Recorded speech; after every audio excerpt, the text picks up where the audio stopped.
Good afternoon. We're back in session and we'll begin our afternoon session with the Educator Standards and Practice Committee chaired by Dr. Olivia Oxendine. Dr. Oxendine. Thank you, Chair Davis. I am Olivia Oxendine and I chair the Educator Standards and Practice Committee of the State Board of Education. Serving with me in that leadership capacity is Ms. Amy White. The first item, this is an item of action on first reading, and this particular item will be discussed, explained, and transacted this afternoon in closed session. The next item is also under action on first reading, and that this is membership for the Driver Education Advisory Committee, and this is going to be presented to us by Mr. Carl Logan. He is prepared to come forward, and this is a committee, a very important committee of the State Board of Education that meets with Mr. Logan's group and hears about issues, and the strategic plan is of great importance to this committee at this time. And many of the decisions and votes and information that we are privy to and we learn about are the result of the work that Mr. Logan does with this committee. So I'll turn to him at this time and welcome you to the meeting. Thank you very much. Chair Davis, Superintendent Truitt,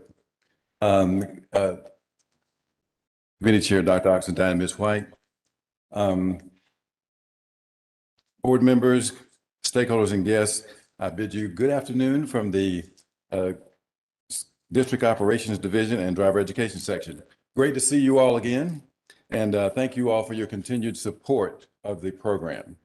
We're here today to submit our annual update for the Driver Education Advisory Committee membership recommendations. Pursuant to 115C-215, the State Board of Education shall outline the specific roles and duties of the advisory committee, and the purpose shall be to advise us and make recommendations to the State Board of Education through the Department of Public Instruction on the implementation of the strategic plan and is outlined in the ADVS 008 policy. The committee follows Robert's Rules of Order and adheres to the public meeting statutes. Meetings are held quarterly, August, November, February, and May. The committee is comprised of 19 members representing 12 stakeholders. There are 3 seats at DPI. There are 4 seats with the Department of Transportation. The North Carolina Driving Traffic Safety Education Association has a seat. The University and Community Colleges Division of Non-Public Education, Law Enforcement, the Department of Insurance, PTA, and the PSUs have 2 representatives, one from the large and small PSU, and then we have 2 representatives from those who contract. You have a handout with a list of the recommendations and their brief resumes of the committee members. We have 4 new members added for this coming year. And I apologize, Dr. Oxendine, for misspeaking during the committee meeting, but we have 4. And Dave Machado will be filling one of the seats in DPI. Hygon and Cappy Kion of the Department of Insurance will be filling a seat. Captain Ronald Elkins with the North Carolina Highway Patrol, and Kevin Harrison will be filling a seat vacated by the retirement of Jeff Morris here at DPI. Very good. Very good. Well, on behalf of the State Board of Education, let me say welcome those 4 members to this important committee. And thank you for all the work that you do to facilitate and lead that effort for us. I will turn to my colleagues on the board and ask if you have any questions or comments of Mr. Logan at this time. If none, then we will take action on this tomorrow. Thank you very much. Thank you for your support. And we will go on to the next item on the agenda, ES&P agenda, that is, and it's an action item. And this is going to be presented by Ms. Sherry Thomas. And also presenting with her is Ms. Nielsen. And this item was presented to us last month, and it is coming back for a quick review, and we will take action tomorrow. Good afternoon. We are bringing back to you the item to expand or increase the score on the EIPA, which is the assessment for the educational interpreters. And so I'm going to turn to Ms. Vernelson and just let her kind of walk through quickly some of the highlights again to help refresh your memory, and then provide any additional information you may need. Good afternoon. Yes, so I guess the three recommendations that we made last month would be to have updates to the class specifications for the non-certified public school personnel, which addresses the stakeholder concerns regarding high-quality professionals and pay. And that would increase, so there would be, we currently have educational interpreter 1, educational interpreter 2, and we've proposed an educational interpreter 3. So the educational interpreter 1 would sort of be an entry-level requirement, if you will, of a 3.3 on the EIPA, and educational interpreters would have 3 years to increase to the new minimum requirement of a 3.5, which would be the educational interpreter 2. And then the educational interpreter 3 would just be if they increased their score up to a 4.0, then they could go up to the educational interpreter 3 classification.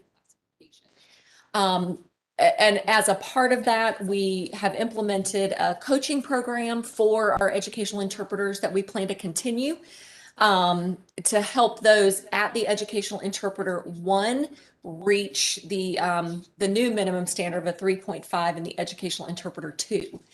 And then also in the recommendations that we had last month was voluntary use of an assessment tool for educational interpreters, similar to that of the teacher performance evaluation, not an assessment tool, performance evaluation for teachers, for OTs, PTs, those professionals. And we had asked for voluntary because the stakeholder groups really felt like if we implemented too many new things at one time, that could be a little overwhelming. And the score increase, while the stakeholder group and people in the community are for that, we wanted to do that first. And then we were also recommending a July 1, 2021 start date. Very good, very thorough summary of the recommendations that are coming before us tomorrow for our vote. Any questions or comments from my colleagues? One component, I paid close attention again to the coaching, the diagram that you have in your PowerPoint presentation. The effect of coaching is just noteworthy. So, I mean, it speaks to across the board in any capacity where coaches are used. That is just noteworthy. The pre and post impact, the difference is something that, I don't think we can talk enough about that. I would agree with that, Dr. Oxendine. And, you hear us all talk so much about implementation science, but everything we do in our division really is following that framework. And when you follow it and you put those pieces like coaching in, then we do see those great results. So thank you for recognizing If it. anyone has any doubts about the effects of coaching, just take a look at this report. I'm very pleased. Thank you very much. If there are no questions or comments from my colleagues, and we look forward to voting tomorrow. Thank you. And the next item is a discussion item. Wow, I can't believe I've just about finished my report. ES&P 4 discussion item, and this pertains to, we're going to hear a little bit of information about whether or not, and I think it's not, we're going to have increases in the cut score for the EdTPA. The EdTPA is this very intensive assessment that takes place during a teacher education candidate's year of student teaching. And it has been in general statute for for a while. I don't know the exact number of years, but it is really that one, to me, it's that one preparation component and that tool that has such impact on what happens in the classroom. So then practice. So Dr. Seiberg, are you with us? I am. Okay, well, take it away. Thank you, Dr. Oxendine, and good afternoon, board members. So a little bit of context for this on slide 2. Essentially, let's see here. You can scroll down. There you go. The NTPA is it's an acronym for the Pearson's, that's the vendor teacher performance assessment, and the PPAT is Praxis's performance assessment for teachers. And those are pedagogy assessments that are designed as Dr. Oxendine mentioned, they're very comprehensive assessment of the pedagogy preparation of candidates. And these tests are in place to fulfill a requirement in Session Law 2017-189, otherwise known as Senate Bill 599, prior to it becoming law. And you can see there in the sub-bullet there that it's essentially requiring a nationally normed and valid pedagogy assessment to determine clinical practice performance. And the passing scores and mastery criteria are then determined by the state board. So what we're looking at then is any candidate that's going through the program right now can take either of these assessments to meet that requirement, since both of those tests meet what's outlined in law. And as of September 2019, all candidates must pass one of these assessments. And that's whether you're in the traditional route or the residency route going forward. As with other licensure obligations and testing, this falls under the attempt in the first year, pass by the end of the third year rule. And I'm going to refer back to that in a couple of slides. So if you go to the next slide here, a little bit about the tests themselves. EdTPA tests differ by subject, and they're sort of grouped in by the number of rubrics associated with the test. So 13 rubric test subjects are those world languages and classical languages. And 18 rubric tests are specifically just elementary education that focus on both literacy and mathematics. And then all the other subjects fall in the 15 rubric category. So there's different levels depending on the amount of rubrics associated with those tests. PPAT, regardless of the subject, it's the same test. So it's a little bit less confusing to look at data associated with PPAT. So given that, on the next slide, what you're seeing here is in policy licensure 003, the current scores for the 2020 and 2021 school year. You can see the corresponding number of rubrics and the associated passing score associated with those for EdTPA as well as PPAT. And the way we have it worded in licensure 003 right now was it was coming back to the board for a proposed cut score consideration for the upcoming school year, 2021 and 2022. And you can see those scores potentially are going up. Now, when you look at the data you're going to see in the upcoming slides, we conducted an analysis to review data that was collected from September 1st of 2019 through June 30th of 2020. So not quite a whole school year, but most of a school year there. And the reason that we started to do this analysis on September 1st was that was the day at which the test became consequential. In other words, from September 1st of 2019 forward, everybody has to pass that test in order to gain their license. So there were a couple of folks that were technically completers in July and August of 2019, but they are not considered a part of this analysis because the test was not required of them because it happened before September 1st. The other thing to keep in mind here is that you're seeing data of a cohort that still has time to pass this exam. Remember, this falls under the attempt in the first year, pass by the end of the third year.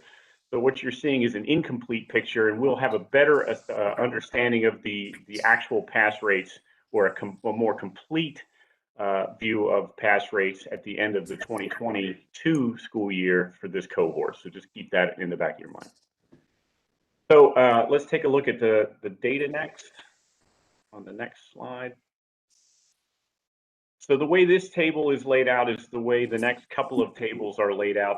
You'll see this is for EdTPA 13 rubric tests. Remember, that's the world languages and classical languages.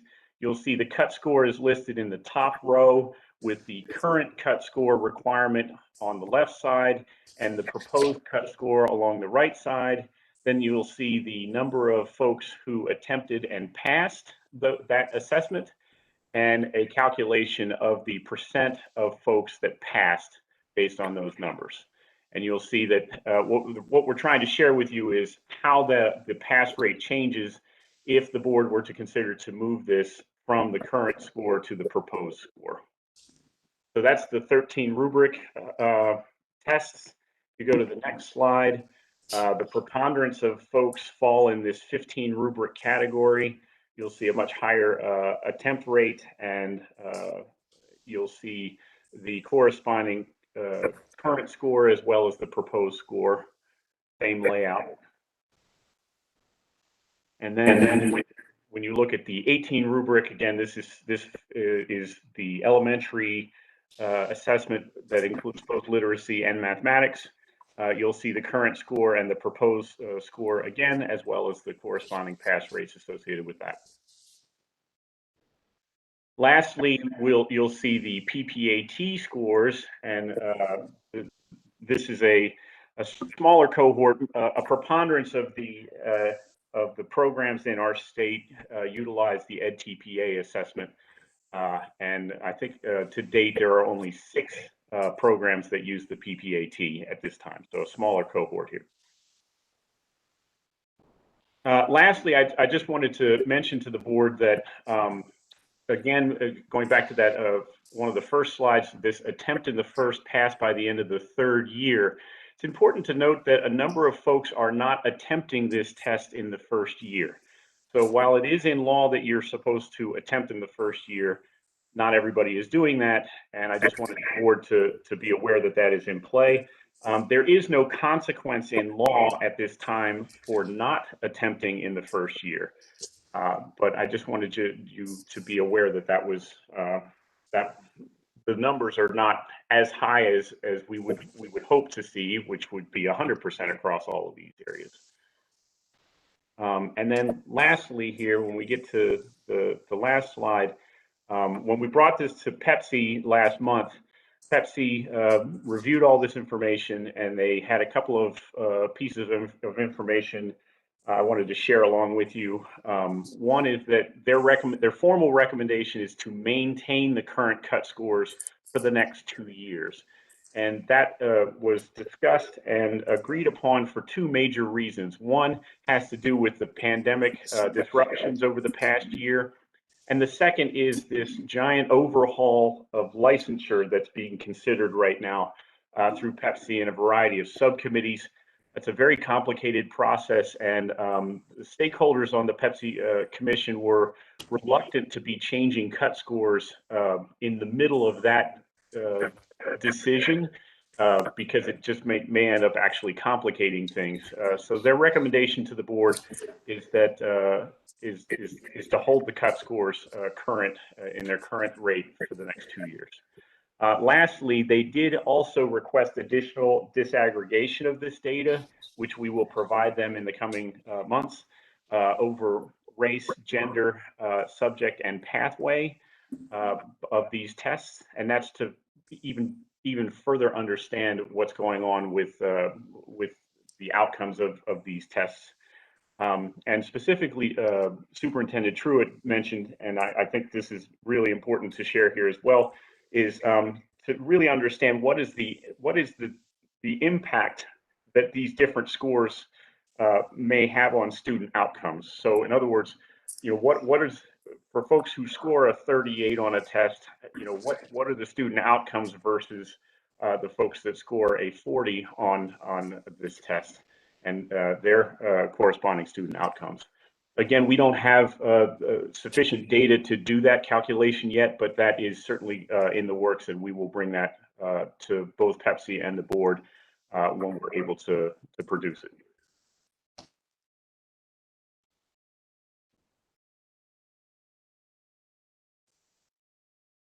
Okay, thank you very much. So board members, do you have any questions?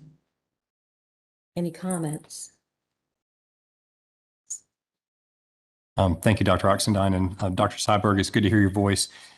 This is Matt Bristow-Smith, and I just want to harken back to, and I'm hesitate to do this because Tom Tomberlin and you speak in such granularity about data, but I seem to remember from previous presentations to the board that you all had indicated that there is very little or maybe even no correlation between praxis scores and student outcomes when it comes to teacher performance. And I do want to make sure that I don't misstate that. And if I have, please do clarify for me.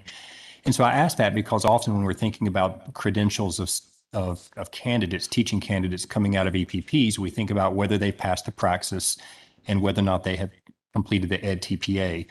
And so I wanted to ask if in fact what I did say earlier accurately captures the relationship between the praxis and student outcomes. Do we have, and you touched on this, but I want to ask for greater detail. Do we have a really strong rationale for why raising the cut scores would be beneficial for student outcomes?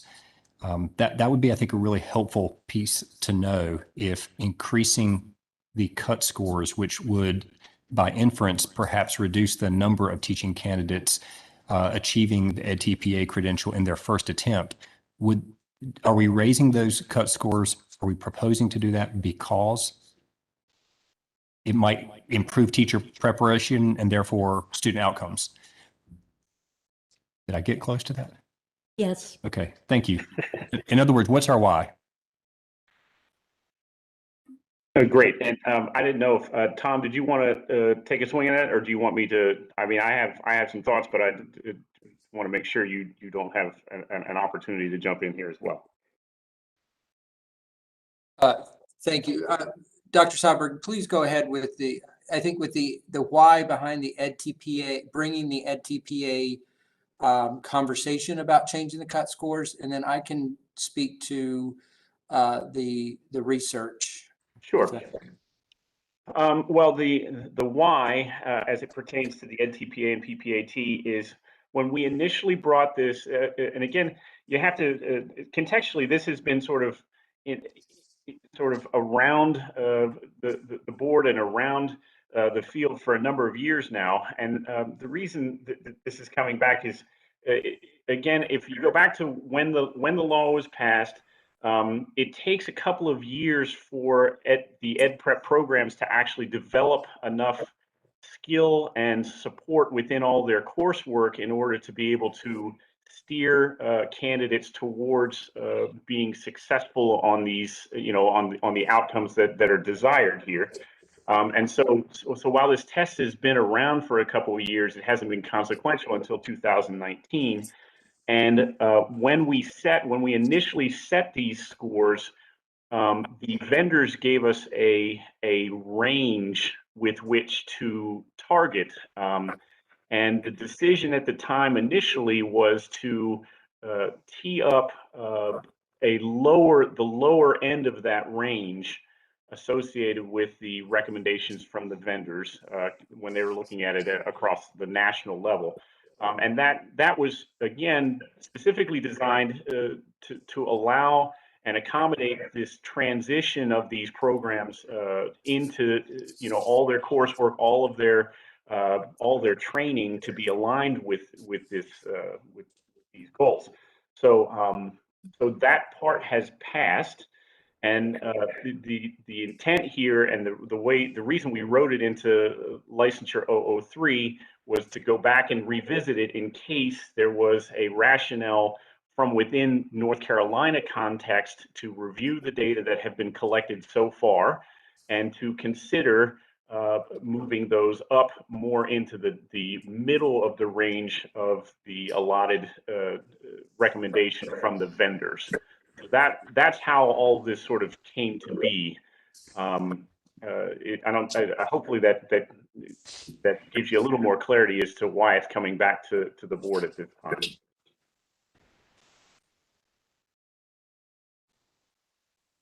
Dr. Tomperlin, do you have anything you would like to add to that explanation? Sure. So I think, Mr. Bristow-Smith, that to go back to the slide that was presented that referenced Superintendent Truitt's wonderings about what do these differences in the test mean? I think that's exactly what we would have liked to have been able to talk to the board about in relation to whether we lower, maintain, or increase the cut scores on this test. So we are doing this as a matter of form because that's what the policy originally said we would do. We do not have any information that suggests we should raise the test score or lower the test score for that matter. On the question of the praxis, I would say, I just want to be very clear when we talk about the praxis exam and its relationship to teacher effectiveness. By and large, we do not see any kind of significant relationship there, except in the areas of elementary reading. The Foundations of Reading test does have some correlation with increased effectiveness, and certain advanced mathematics and science licensure exams. So I hope that helps clarify. Thank you. Vice Chair Duncan. First of all, thank you for the presentation. It's a complicated topic, and you did a good job, I think, of setting out the issues and concerns, and I think effectively demonstrated it's not easy to come out on this, where to come out on this. One thing I want to get clear in my mind is the written material suggests that the recommendation is for us to vote to approve these new standards. But within the body of the presentation, the Pepsi recommendation was to defer that for 2 years. So before we vote, it would be helpful to me to make sure we understand what we're voting on. So we need some clarity. Absolutely, we need some clarity around what is the recommendation for the board. Dr. Seiberg. So the recommendation is from Pepsi is to maintain the cut scores that are currently in place for 2021 and not move the proposed cut scores that are listed in licensure 003. So we're trying to maintain the existing cut scores for another 2 years is the formal proposal to the board.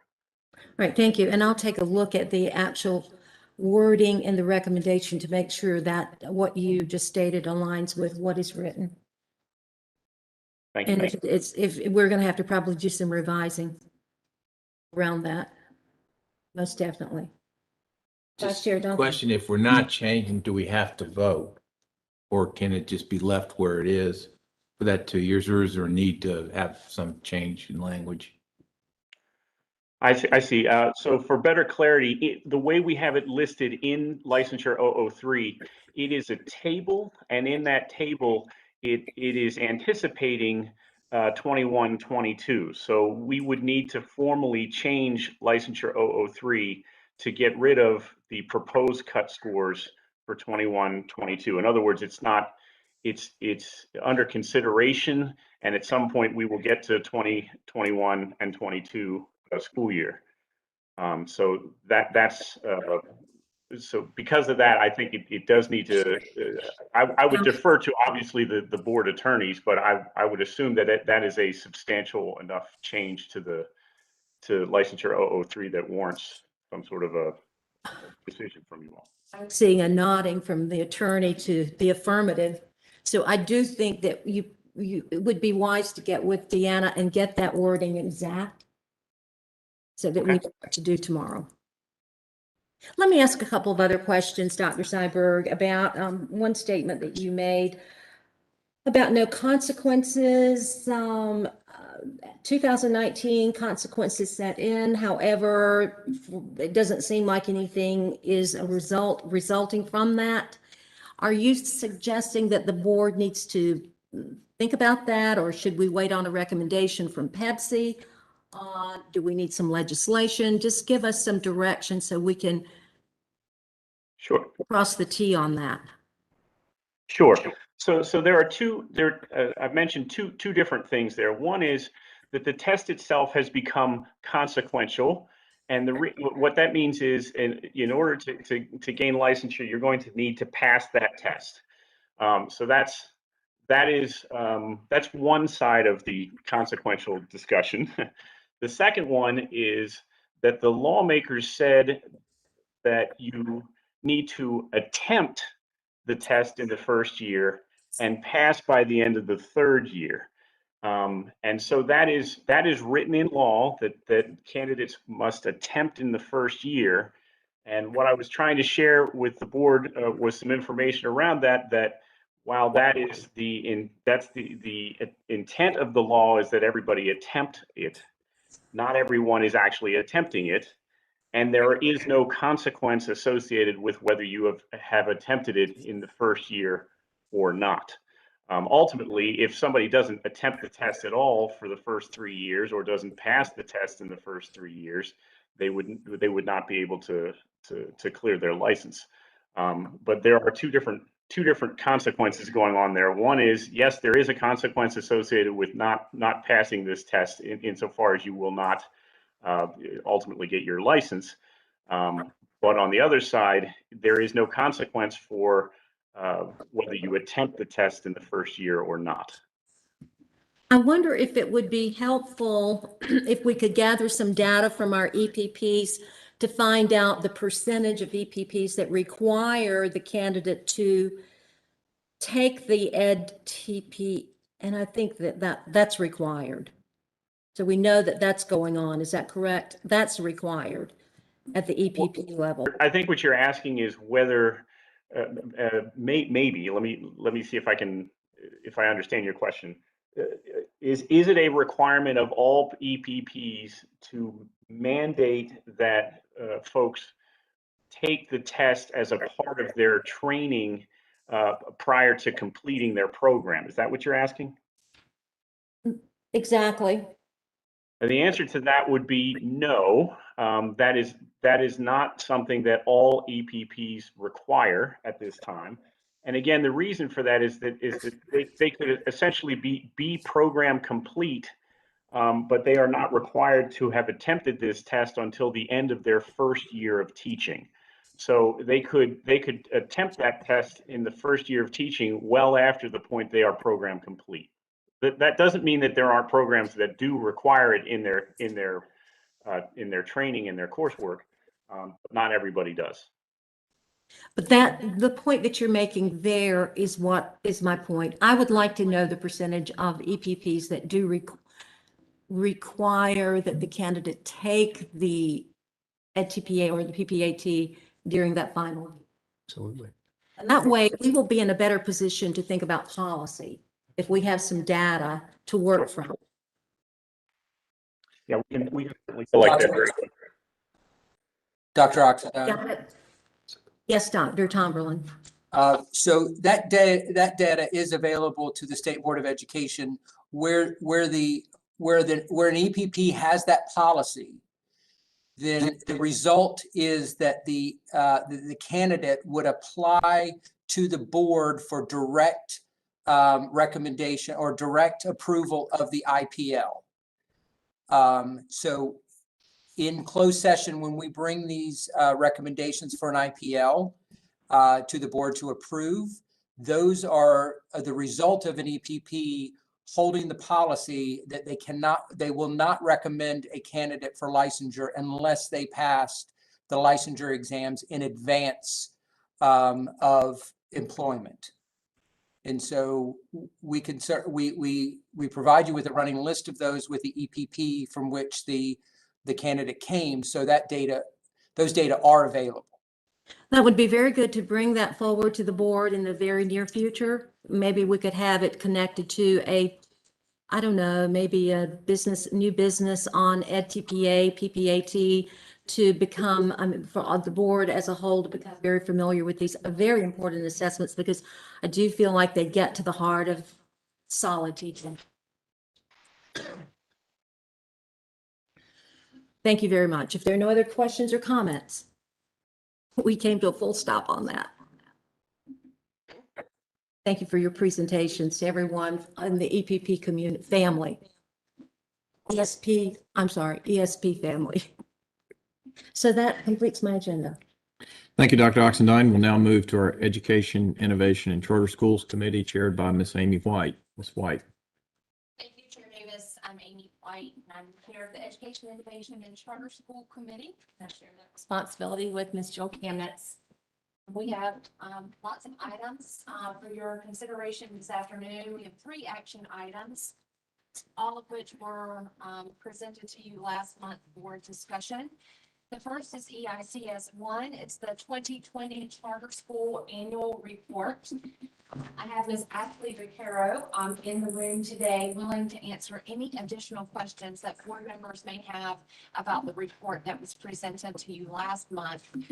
It was significantly improved, as hearing from colleagues at the board table last month, from previous years being more inclusive of information that's frequently requested after the fact when a report comes to light. And so, board members, I'll turn to you for any additional questions you might have at this time.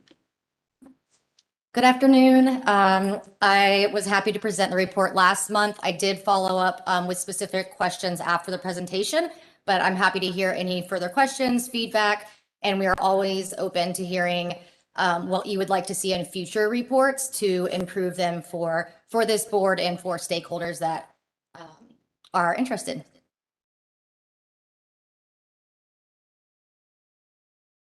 I am not seeing any further questions. Made it easy. So thank you. First time back. Hard work along with the team that are not represented at the podium today, but thank your entire team for the work that they did to get this to us. All right, thank you. Thank you. So next we'll discuss EICS 2. This is a request from Wake Preparatory Academy to relocate just a mile up the road from Wake County and Franklin County. And here to answer any additional questions that you might have is Mr. Dave Machado.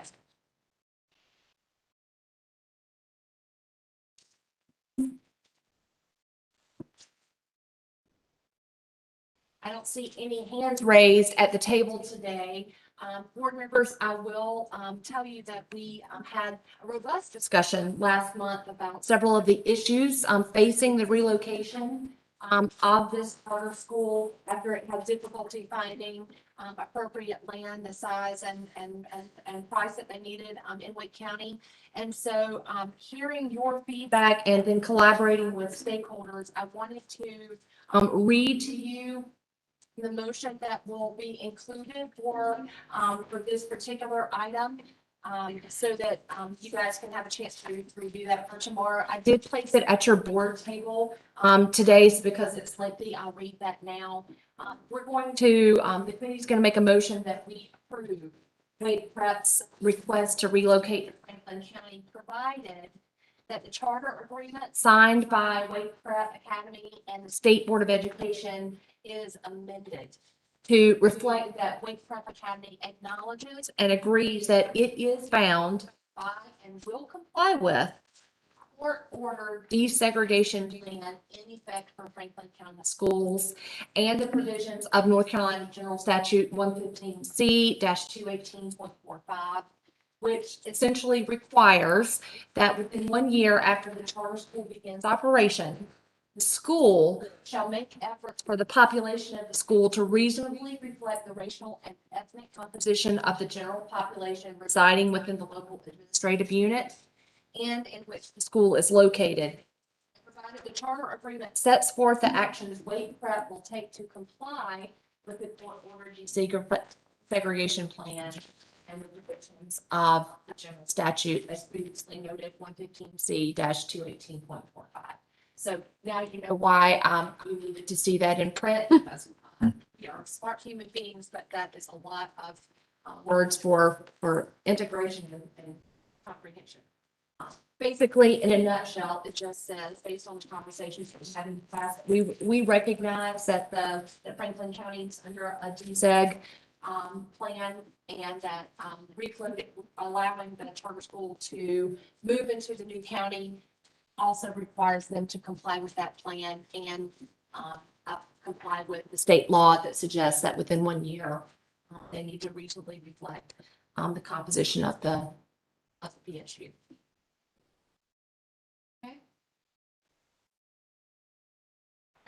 No further questions. We'll move to EICS 3. Mr. Machado, you just hang right there. This is a request from Movement School Eastland to increase its enrollment. Mr. Machado, you want to walk us through again just the finer points of that, and then any further questions from anyone at the board table, feel free to ask. Sure. Thank you, Ms. White. Again, Movement Eastland is located in Mecklenburg County. They're currently in their first year. It's K-1 school. They want to increase their enrollment above the 30%. Of the 30% would be just an additional 35 students. They are allowed to go back to whatever their charter application stated. And it's an increase of only 35 students. To remind you that Movement Eastland is a replication of Sugar Creek Charter School in Charlotte, and it has the same board as Movement Charter School, which is located in West Charlotte. So this is a school that their mission is to reach underserved, and certainly is replicating a fantastic charter school, and Movement West has done a great job in their initial years of operation. Questions about this particular request to increase the enrollment at Movement School Eastland?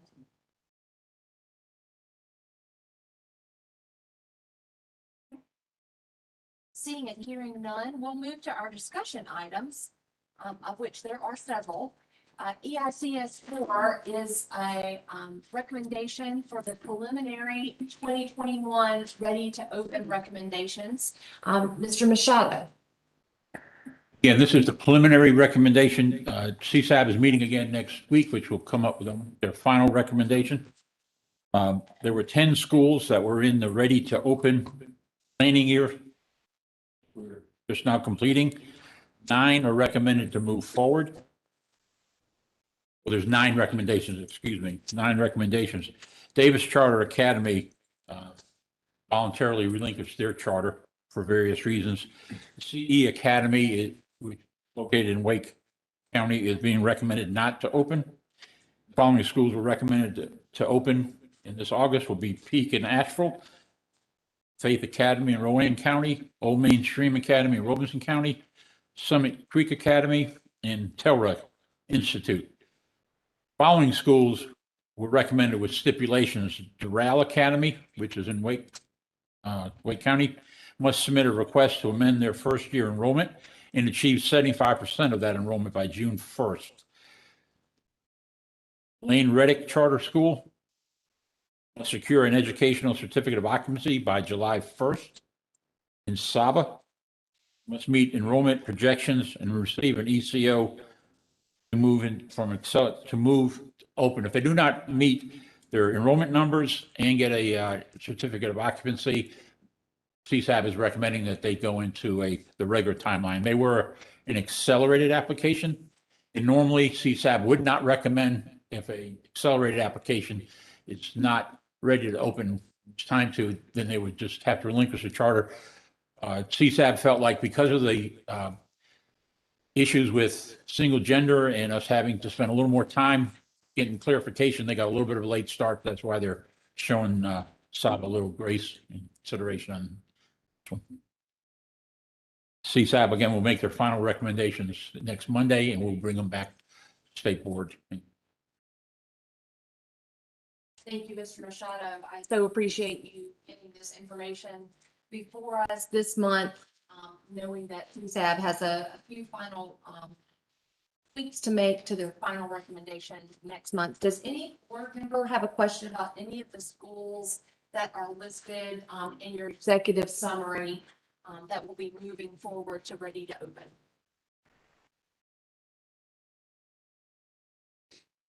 I did have one. Can you put that chart back up there for 1 second? Because I now don't have my finger on the name of the school I had the question about.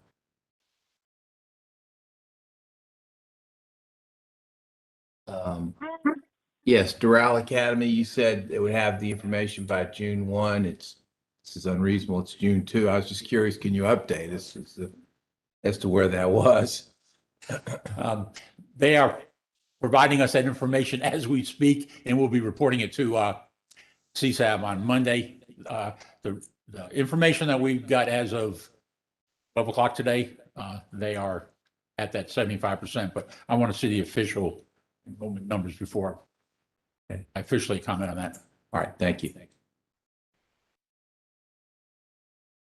Wonderful. Any other questions? Ms. White. I'm not sure who that is, but is it Mr. Hall? Ms. White, thank you. Could you, or have, Ms. Thompson, Dr. Smith to send me a copy, email me a copy of the, document that you read a minute ago concerning, WIC preparatory? Thank you for that question, Mr. Hall. That motion is now loaded to eBoard, so you can just click right away and you can find it. I can't hear you. If I'm you sorry. refresh eBoard, you should be able to see it in your board meeting documents. With no further questions about the preliminary 2021 ready to open recommendations, let's shift to EICS 5. And these are the recommendations as proposed for the North Carolina Access sub-grantee awards for this year. As you know, the North Carolina Access Grant is an amazing grant that is aimed at increasing the number of charter schools providing equitable access to economically disadvantaged students, or reflecting the LEA in which they are located. And so, Mr. Whalen, welcome.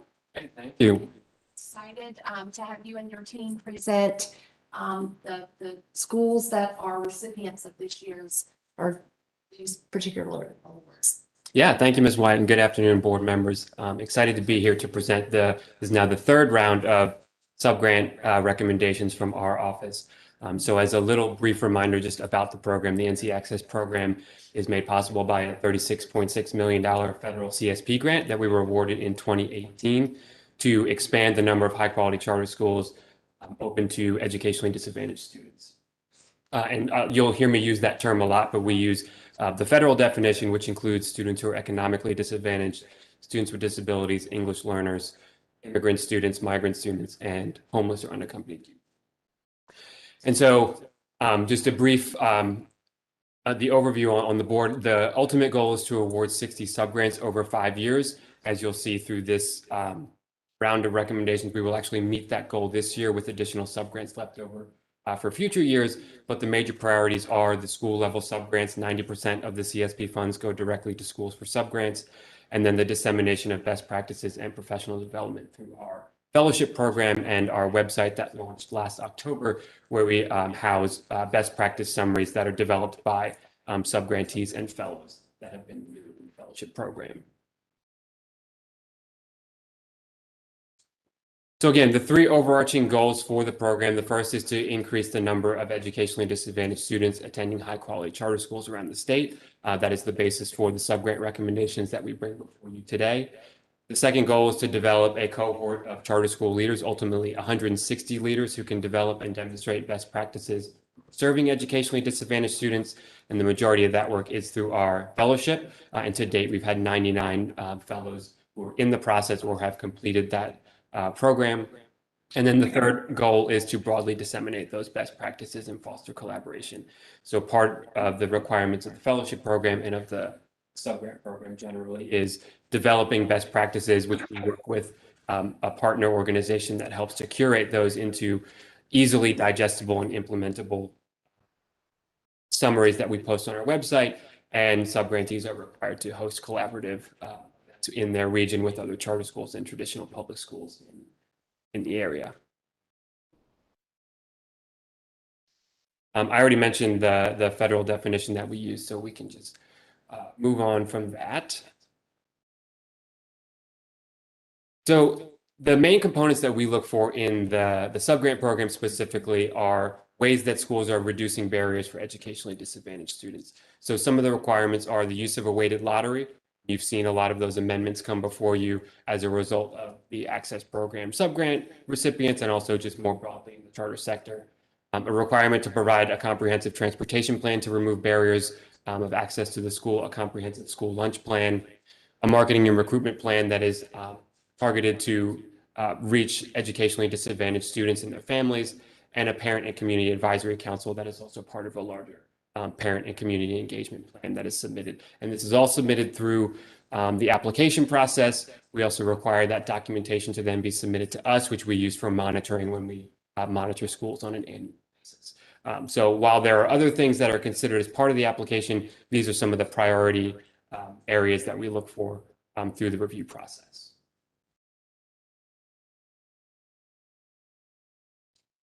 And as a reminder, there's 4 categories of subgrants that are available. The planning and implementation category is for approved schools that are going into their planning year.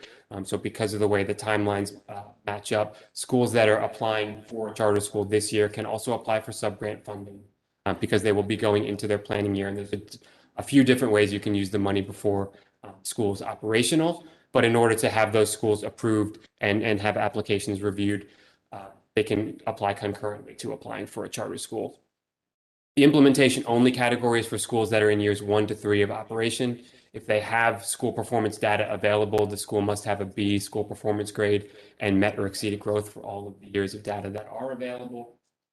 The expansion category is for schools that are looking to expand enrollment or grade levels and is reserved for schools that have been open for 3 or more years and have meet at least one of the 3 following criteria.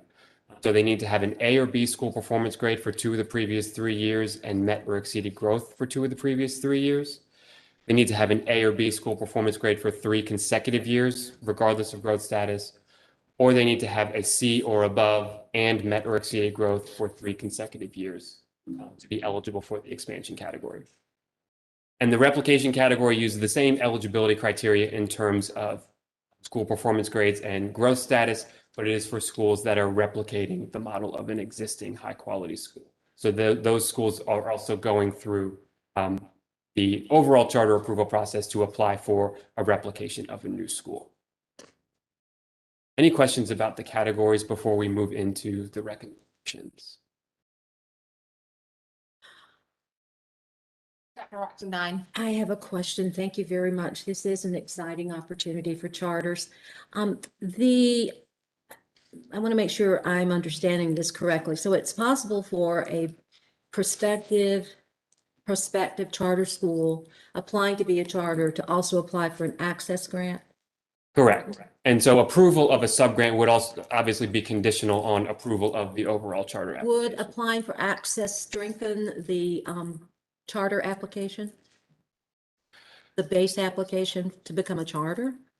Not necessarily. They're sort of 2 separate processes, but I think in what you've seen and what we've seen over the last couple of years is obviously the implementation of a weighted lottery, a comprehensive transportation plan, lunch program are things that would generally strengthen an application for a charter generally. So some of the priorities that are outlined in the access program sort of naturally lend themselves to strengthening a charter application. I would think so. And then one follow-up.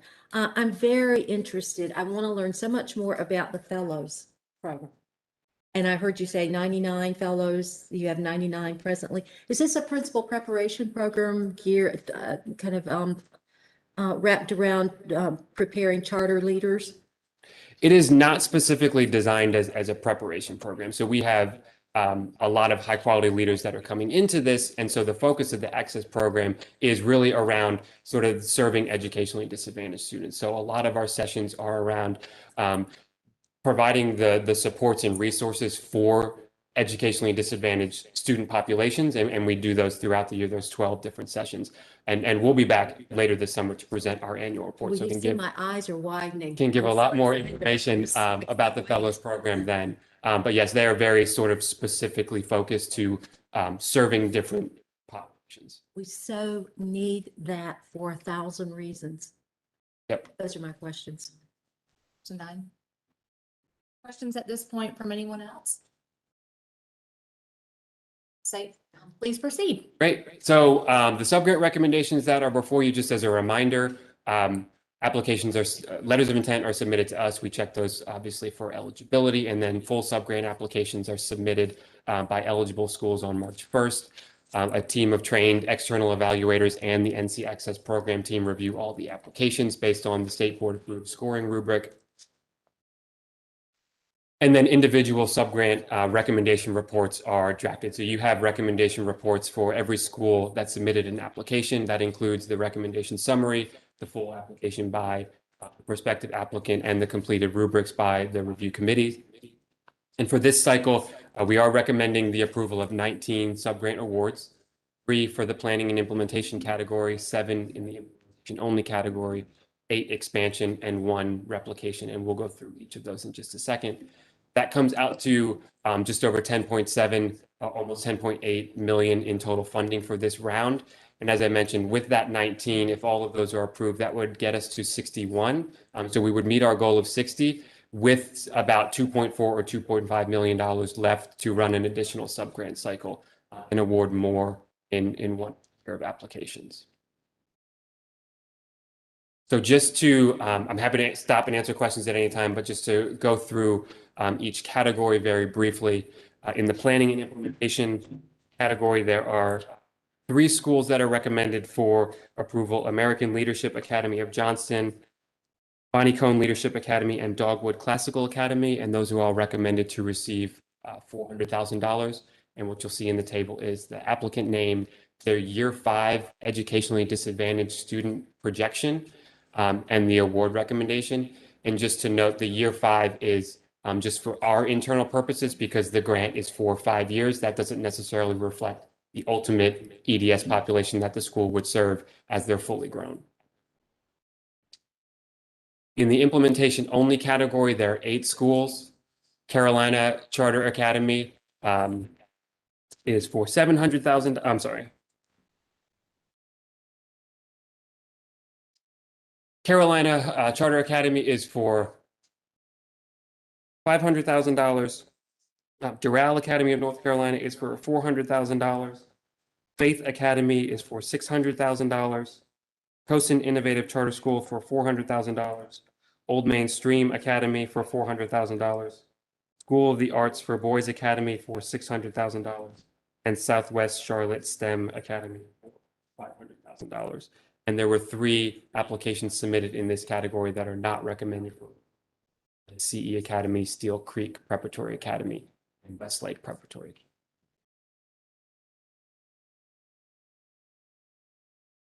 In the expansion category, the recommendations are Thomas Jefferson Classical Academy for $700,000, the Franklin School of Innovation for $385,043, the Expedition School for $750,000, Maureen Joy Charter School for $800,000, Metrolina Regional Scholars Academy for $400,000, the Learning Center for $700,000, Quality Education Academy for $700,000, and Kip Gaston College Prep for $750,000.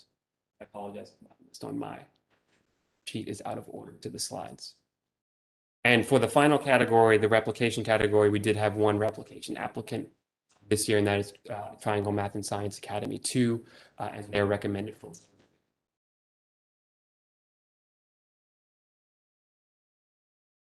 Questions about any of the recommendations? Vice Chair Duncan? School of the Arts for the boys was $600,000, and it's been delayed a year. What happens in that context? So what would happen is this would essentially turn into a conditional approval, and they would just be on hold for a year. We've had this in the past. If a school is awarded and delayed, they don't have access to any of the funds until they successfully complete, ready to open, and move forward to opening. If that obviously never happens, then the funds will be taken back and reallocated to something else. But they can still be conditionally approved based on the strength of their application to us. They would just not receive any of that funding until the school is ready to open. And next slide down, if we could, last question. So 2 of the schools on there that receive $750,000 have a relatively low percentage at year 5, 33%. How is the money calculated vis-a-vis what your goal is in terms of serving economically disadvantaged students? So there's a lot of factors that go into the recommendations. One is the strength of the application and how it's scored by the review committee. Two is for particularly expansion schools, the strength of the school and the past performance of the school. And part of it is the projections of EDS enrollments. And so there's two essentially goals of what we see in terms of schools. One are schools like a Maureen Joy Charter School that serve high EDS populations and are expanding total student population, but don't really have a lot of room to necessarily grow that EDS population. So growing the school itself adds more educationally disadvantaged students to the population. In other areas, there are schools that have lower EDS enrollments to begin with and are growing that population specifically over 5. So even a lower EDS population at year 5 is still a significant growth from where the school is starting as we think about how we can encourage schools to open more high quality seats to educationally disadvantaged students around the state. So we wouldn't expect a school that is currently serving 5% to get to 95% by the end of year 5. And that could be based on a lot of factors, geography, a lot of things go into that. But what we do look for in the application process is growth in that particular area if it's not a significantly high population to begin with.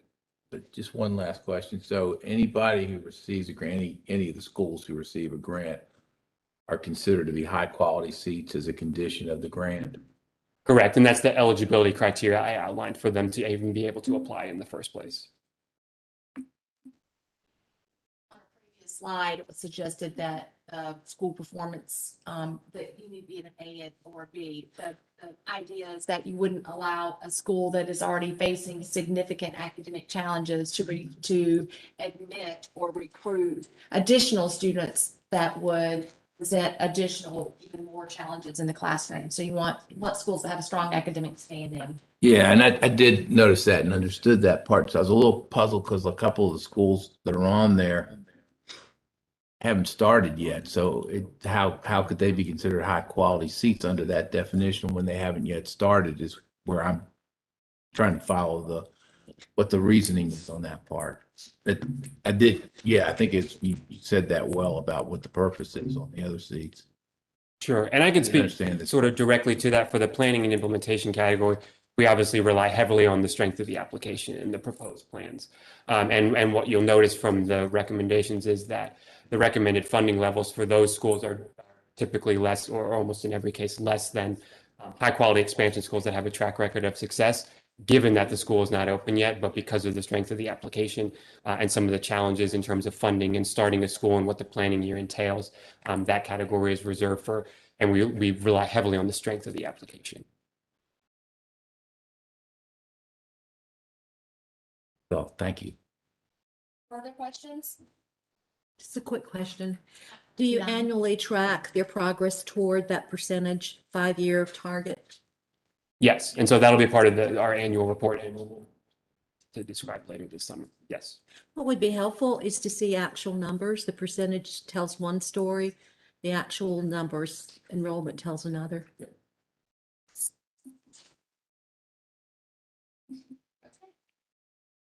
Well, with no other questions from board members, this is a discussion item, and so it'll be back for us for action next month. Thank you so much for giving the detail, particularly to sort of explain between planning and implementation, replication, and so forth. Very timely material. Thank you so much. Thank you. So EICS 6 is the charter school application timeline process for 2022. Making some minor changes here, and Mr. Dave Machado is going to walk us through those. Before we move to EICS 6, I just want to thank Jay Whalen and his team in the exciting presentation that he just gave. I've had the pleasure of being in this position for 5 years now, and it's moving the needle more than anything we've ever done in the charter school world. And And when they talk about the fellows program, Ms. Oxendine, your eyes are going to get even bigger. I The can't- things that they have done with that program and what they've done with aspiring young leaders of color, it's just outstanding. So just want to take a breath and enjoy that presentation. Now we get into some tough stuff again. Okay, we are before you today to talk about 2022 charter school application timeline. Just opened up our timeline for this year at last of May, but this is for 2022. And the reason we're bringing it to you as early as we are, we need approval, hopefully approval by July, so we can take it through the Rules Commission process. If we didn't get it to you for approval in July, it'd be 2023 before we could bring it. So we're proposing that we move the timeline up 4 months. And the purpose why we're doing this is to give the schools that get approved a longer runway to open. We're bringing delays to you for facility reasons, enrollment issues. This will give our schools a little more time to open up, and nobody wants to do business with a charter school until they have a signed charter agreement. So that's why we want to bring it to you earlier, and they'll have that longer runway to open up. The applications will open up at the end of January and it'll close at the end of April. And that is 30 more days than we normally do. We normally do about 2 months. This is almost 4 months. We felt like opening up at the end of January, because of what we're going to talk about in a minute, there's no reason to shorten it any. So this will give our applicants even longer time to fill out the application and submit it, which normally happens the last week of the cycle anyway. But so then in May through August period, we're calling it our bed period or our planning period. And what we're going to do during that time is when our office is statutorily required to do a completeness check. We'll do our completeness check. We'll train the external evaluators in our office at looking at these applications. We are going to also start something a little new. We're going to give interview training to prospective applicants. A lot of times they'll come up here in front of CSAB and they'll maybe talk too much, maybe interrupt CSAB, or they don't realize the timeline that they're on. So we want to give them some training so we can be more efficient for the application process. Hopefully they'll be better received. We're also going to start something else new. We're going to call it a pre-RTO session. Once our schools are approved and they go into the planning year or ready to open, we want to make sure the applicants know what is expected. We feel like we've done a good job with that in the past. Some schools said that they didn't realize RTO was as intensive as it was. So we want to give them some more training. And during this planning 4 months, we're also will plan out the interview schedule for CSAP. We will let all the applicants know what the schedule is and give them a longer time to prepare. And we'll also give all the applications to CSAP. So they'll have over the summer to be able to read the applications if they choose to, and they'll start the interview process in September. So from September to December is when CSAB will do their interviews. And again, we have a 2-interview process. The 1 interview first month, the CSAB can decide to either approve it, send them back, ask them to come back for a second interview, or deny it. And then again, they'll do it. They ask to come back for a second interview for some more clarification. They'll come back the next month. It's our goal to try to get recommendations from CSAB to the state board by January, and you can make your decisions in February. That's our goal. It all depends on the number of applications we have. We don't really ever know how many apps we're going to get until the period ends. We did have what we call application boot camp. We had about close to 80 people that had called in for the training. That doesn't mean we're going to have 80 applicants, but that shows that there's still huge interest. If there is a fast track replication application, we are statutorily required to get this approved in 120 days. So we know we'll have to bring that to you sooner. We have not had, and replication fast track application in the last 5 years. We really don't anticipate any, but if we do, we'll make sure we get that to you quicker. And any accelerated application, which means they will open up the following year, we will give them priority as far as interviews and try to get those to you maybe even a little sooner. So that's the application. And again, the whole purpose of this is to give our schools that do get approved a longer time to get that school open, whether it's facility construction, facility identification, leasing something, and then hiring their staff. And so we felt like this is a reaction to the fact that we've had a lot more one-year delays than we really have.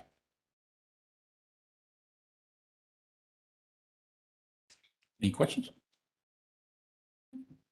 Thank you, Mr. Machado. I'll just, again, give kudos and high recognition for the work that your staff does in conjunction with Charter School Advisory Board. If you've ever had the chance to read through the minutes for the Charter School Advisory Board and the extensive work that they do to vet applications, if this board was in charge of going through all of those applications and conducting interviews and making the recommendations, we would spend a lot more time than we do. And it is an incredible asset that you have such qualified, diverse set of leaders that are willing to give of their time to do that work on behalf of the Office of Charter Schools to bring forth those recommendations. So I just want to give just high praise for the work that they do before your eyes ever see it, in the best interest of students. Questions about this proposal? We've been talking about this for at least 2 years, about moving this timeline to it really, it's an asset for the schools to be able to have better time to prepare and plan once approved, so they can hit the ground running. And one note that I didn't mention earlier, we were hoping that maybe we get the interview set up over the summer, but CSAB members said that they just didn't have the manpower to do the interviews during the summer. That's why there are no interviews starting until September. Because Trisha Willoughby trained me well with Lysor beating the drunk. How many charter schools do we have in the state? 200? How many people do you have on your staff? 6.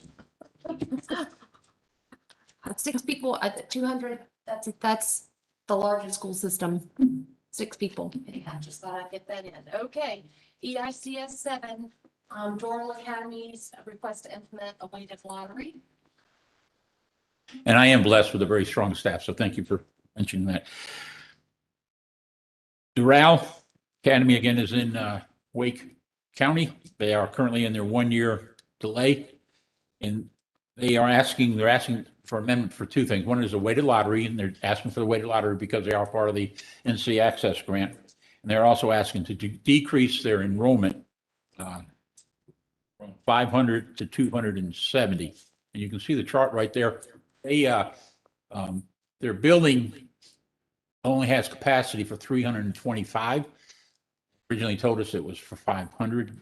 The lease that they have is only allowing them to use certain portions of it. So that's why they have to, for their enrollment, and asking for a decrease from 500 to 270. They have assured us that in year 2, which would be the year 3 for their charter, that they have the ability to move into the other parts of that building or add on their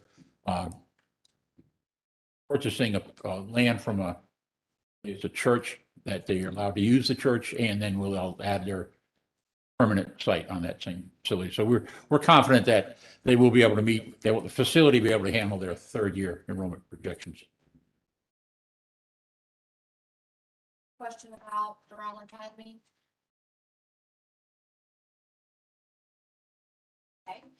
EICS 8 is Coastal Prep, and their request to partner with an EMO. Coastal Prep is in New Hanover County. They opened up in 2018. It's a K-8 school. Currently have 711 students. They're projecting to have 900 students next year. They want to partner with Charter One due to their closeness in their educational plan. Charter One schools use Core Knowledge, which Coastal does. They use Singapore Math, which Coastal does. And they also have a very strong leadership program, which Coastal does also. They're currently working with Charter One in helping market their school. And I think that's why you see the uptick in projected enrollment of almost 900 students. To remind you, the Coastal Prep Academy was an affiliate with Team CFA. Team CFA is no longer operating in North Carolina, so Coastal Prep looked for another partner. Question about Coastal Prep's request to partner.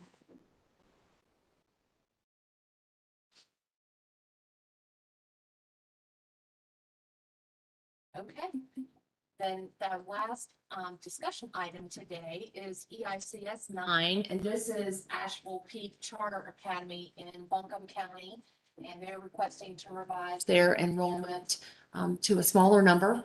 Talk us through that request. They're going to open up this August. They're going to open up K2. They will eventually be a K8 school. And they want to decrease their enrollment for year one, 128 down to 102. That's a decrease of 26 students. Again, they're telling us that the reason for that is that the facility that they're leasing, they're only allowed to use bottom floor. Upstairs you're not allowed to put kindergarten or first graders in it. So they had no choice but to lower their enrollment numbers. And they say that they assured us that for year two, this building will be able to facilitate projected enrollment of 172. The classrooms are a little smaller than normal. So again, that's why they want a smaller class size. I think their class size is somewhere around 16 students per class. And the facility will be renovated and expanded for next year's enrollment. Mr. Machado, this is a recurring theme, as particularly in the last 4 to 5 months, with the difficulty in acquiring appropriate facilities for charter schools, and frequently a projected enrollment doesn't always match with the facility that's secured. So this small change will allow them to remain operational and compliant with the student threshold, but move forward until the facility is ready. Any questions on our discussion items? Mr. Machado, thanks for your time today. Mr. Chair, we do have 2 items on the consent agenda, and EICS 10. These are the restart application submissions from both Guilford and Wake County that we heard last month. And those schools are listed on eBoard. And then EICS 11 is Davis Academy's request to relinquish its charter. And with no further questions, then we're done with our committee report for today. Thank you for your time. Thank you, Ms. White. We'll now move to our last committee today, Business Operations, led by Vice Chair Alan Duncan. Mr. Duncan. Thank you, Chair Davis. Along with Todd Chastain, we lead the Business Operations Committee, and we have a number of items today. Our first item is an action item on first read.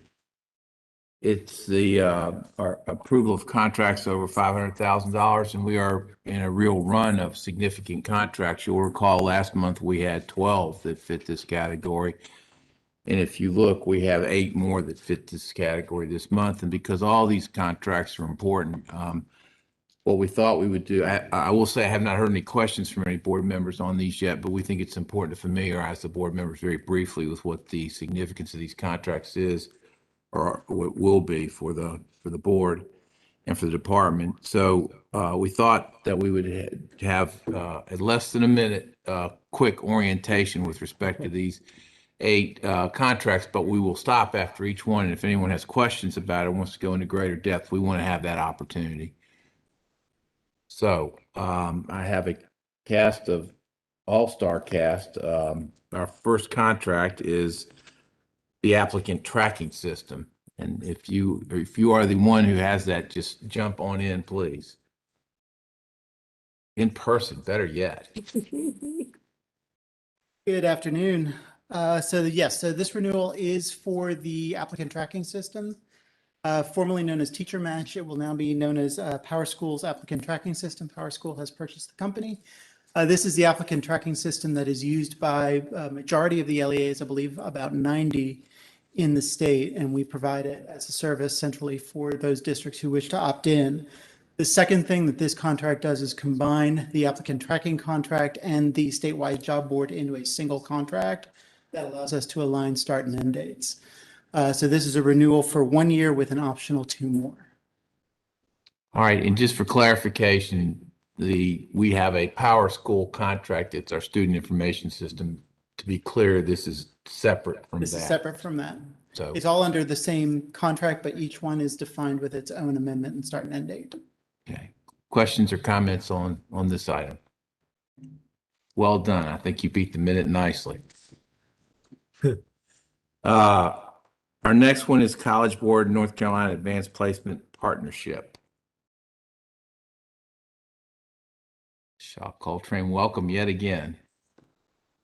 So this is our contract where we work with College Board to help provide professional development, teacher training, district training, some statewide efforts, and some focused on our low performing districts to the same issues we talked about this morning, broadening access and successful participation.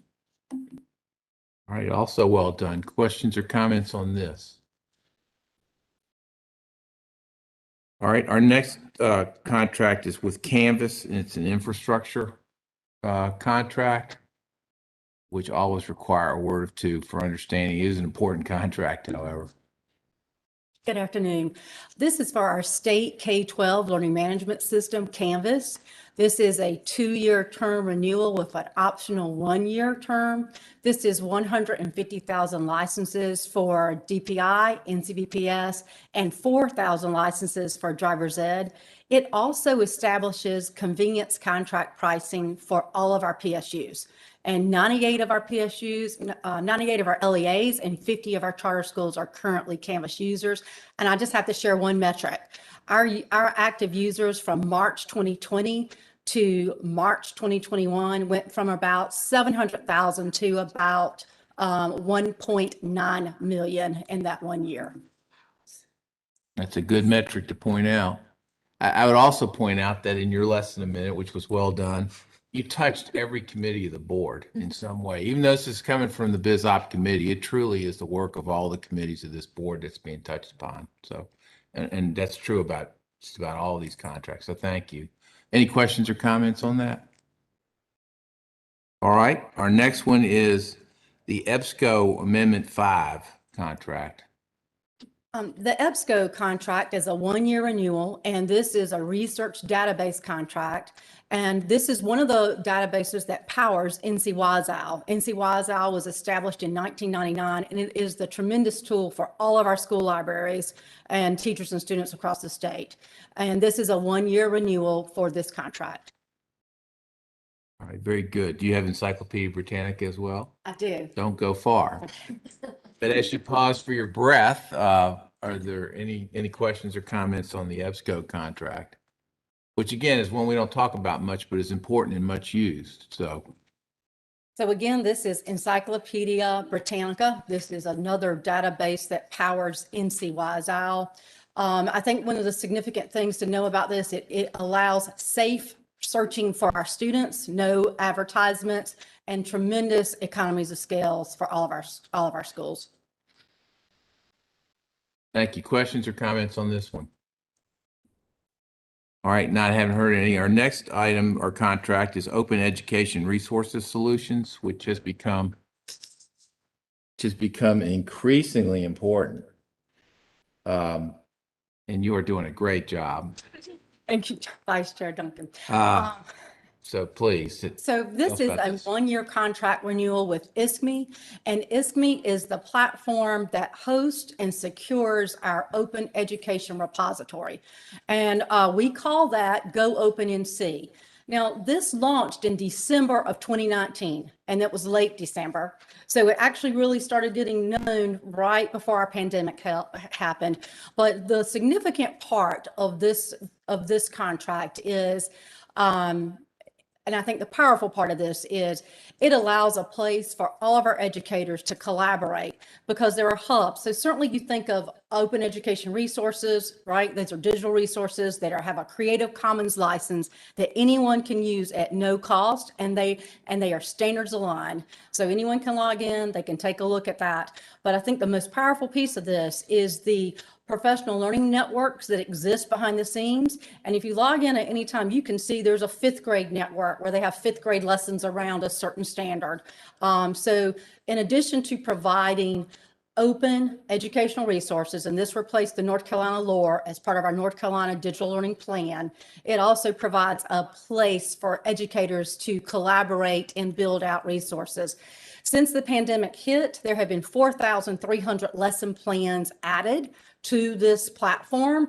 And then there's also a rating system. So as educators use a resource, they can give comments of how they tweaked it or what they really liked about the resource. Thank you. I think you may have slipped over a minute on that one, but you saved enough time on the others that you're still great.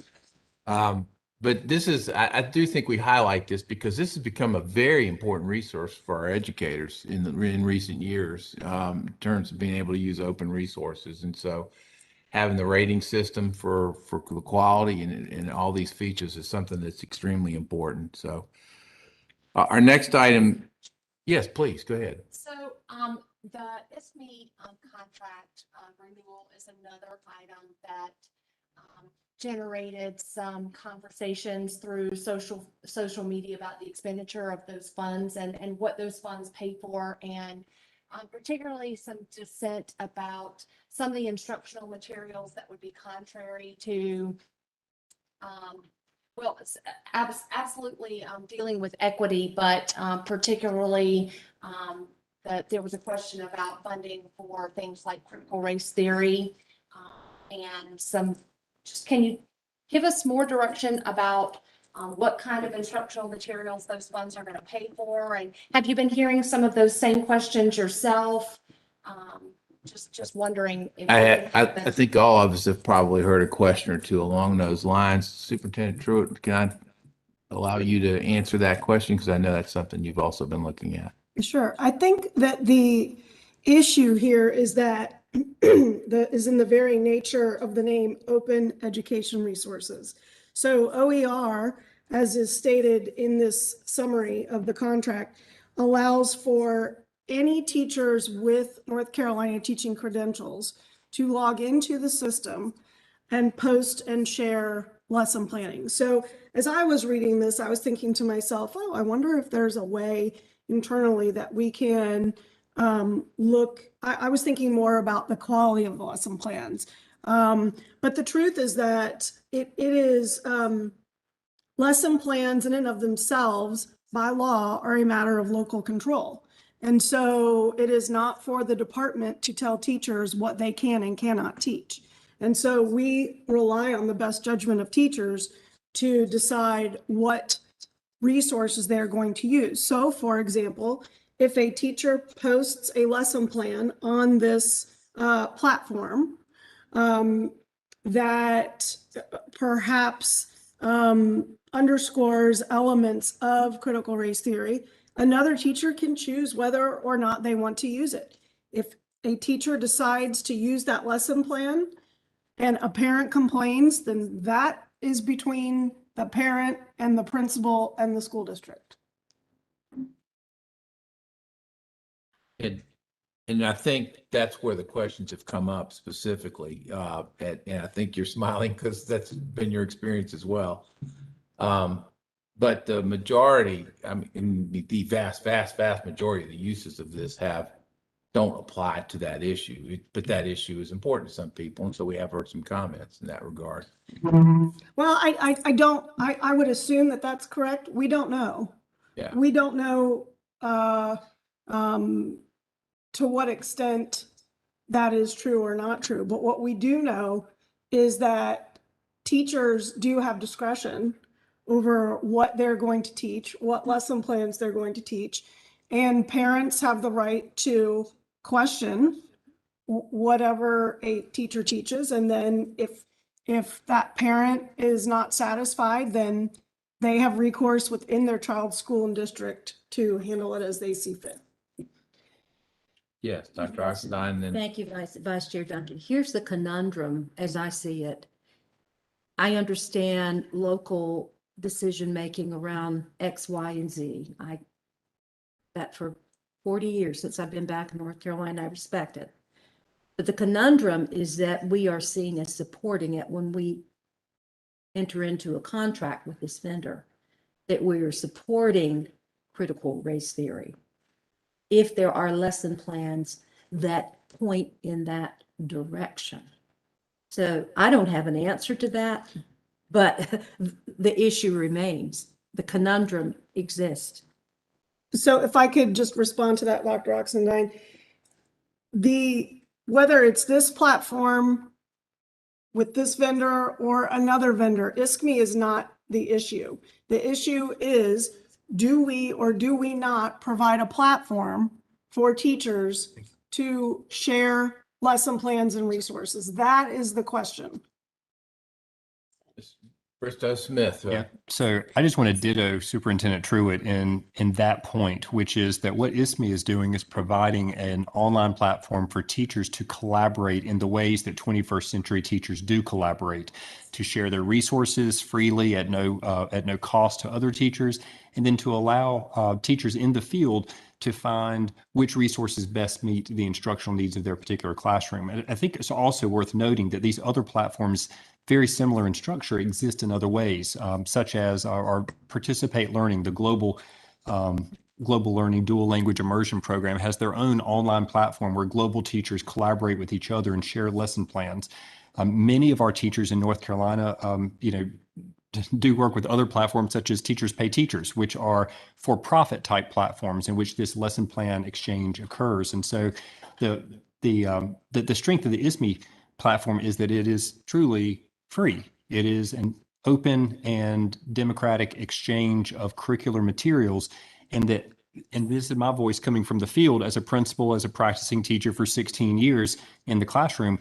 I am most accountable for my instruction and also for my school leadership to our local board of education, who has local board policies in place that hold me and all of my teachers accountable for the curricular resources that we choose to use to teach the standards that the state has approved. And so just ditto Superintendent Truitt for your excellent explanation of that. And I just wanted to make sure that the field recognized that. Thank you. Thank you. Yes, Ms. Kimmons. So thank you to both of you. But really what you're talking about is that there are checks and balances that exist. But it seems to me that the other really important point is the word open. I mean, if it's open, it's got to be open. And it's just as possible that there may be other lesson plans and materials that would be objectionable to a different set of people. So you can't go in and curate something that's an open resource. All right, thank you. It's been a good discussion. And I think illustrates why board knowledge of these contracts is a helpful thing. And, we live in a very exciting world in the BizOp committee, and it's great to share it with everybody. And you are its fearless leader. Well, plenty of fear. I don't know. And our last item is also a contract that's important, which is our EVOS contract, an amendment to that. Do we have? Oh, sorry. Sure, go first. We sure do. I'm sorry. We have one more before that, our workers' comp renewal. Ms. Townsend, thank you for being here. And this is a big contract. Yes, it's very exciting too, insurance. And I just want to say I'm so happy to be back. I could hug everybody. It's really nice to see you all again after, I don't know, a year or so. Anyway, this is really the 7th year of a contract that we have with Sedgwick. Sedgwick is a third-party administrator that is responsible to administer our workers' compensation claims. And by administering our claims, I mean new claims, existing claims, denied claims. We have about 6,000 a year that, that they physically touch. They also are responsible for the payment of workers' compensation benefits, which include medical payments, lost time, and that is about a $62 million spend a year for DPI. So it's quite large. But anyway, as you can see from the material you have, after the third year of a contracted fee of 12.9, we went into 4 years of a negotiated type of renewal where we could, negotiate services and all that sort of thing. So bottom line is the services are not being changed at all. All of the services for this contract have been successful and going quite well. But according to the BAFO, the one thing that Sedgwick could do was they could increase the fees from about 2.3% a year. So I'm happy to say that I've been successful with them, and a couple of things that we have changed in the actual adjuster piece and all. So you can see that since 2020, those numbers, the annual renewal has gone, 2020 it was 3.9, 2021 it was 3.6, and then this year's renewal, I was able to negotiate 3.5, which is about a $72,000. Thank you. It is state money, right? Taxpayer money. So anyway, that's the bottom line. I'm really, the contract's going well. Our folks are getting paid their benefits, and we're getting a lot of people back to work, and then some claims are just settling for the fairness of it all. Thank you. Anybody have any questions about insurance? I think you slipped over the minute, but for, Okay. for saving 72,000 from last year and, 350 from the year before, I think you get an extra minute. Oh, thank you. In any event, once we get everyone back in school, we may not see that trend continue. So we should all be realistic about that. But it's good that at a time when there's a real resource need, you have been able to negotiate some favorable resolutions. Thank you for that. Thank you all. All right, then finally, our EVOS contract.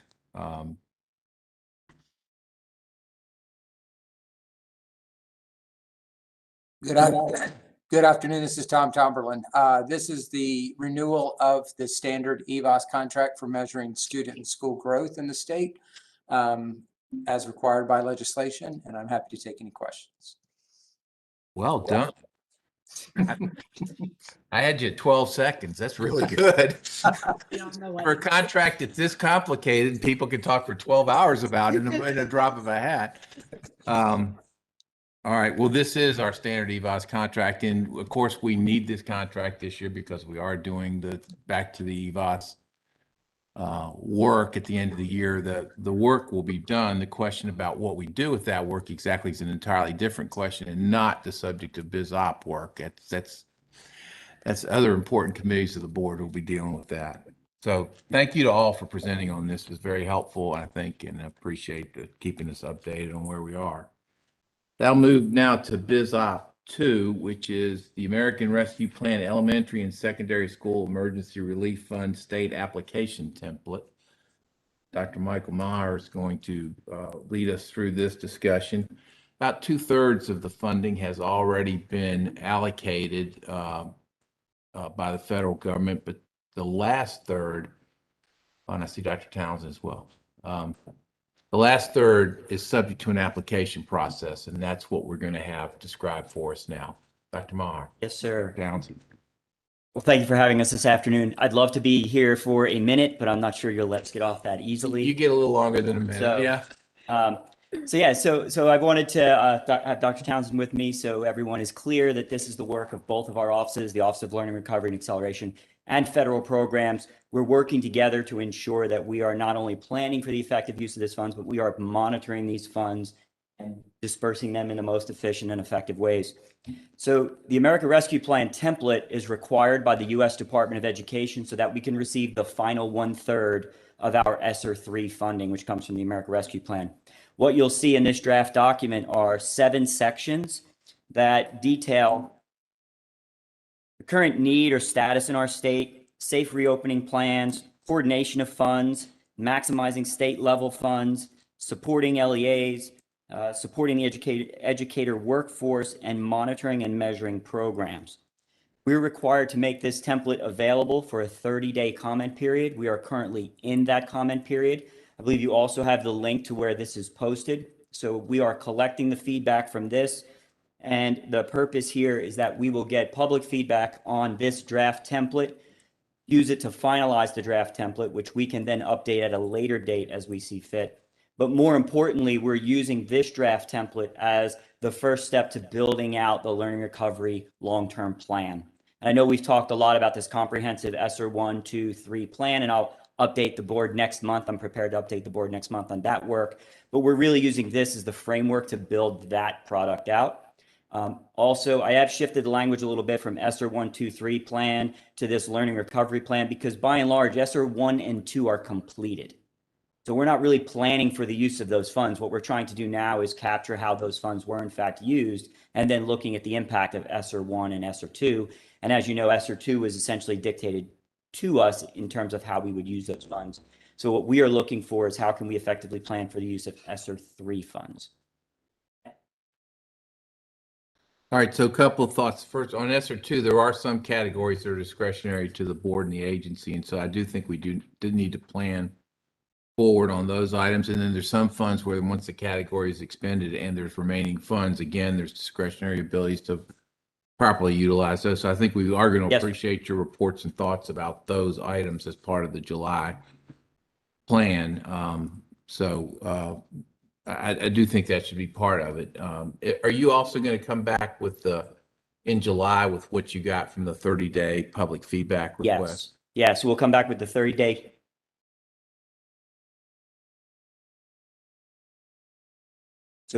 So one of the things we're discussing is we may need a called meeting to get it to U.S. Department of Education in time. All right. So what is the timing on that?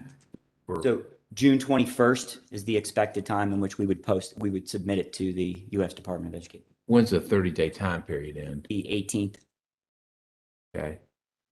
So for the board to know what was said in the public comment and before the application we'd be looking somewhere around the 18th to the 21st?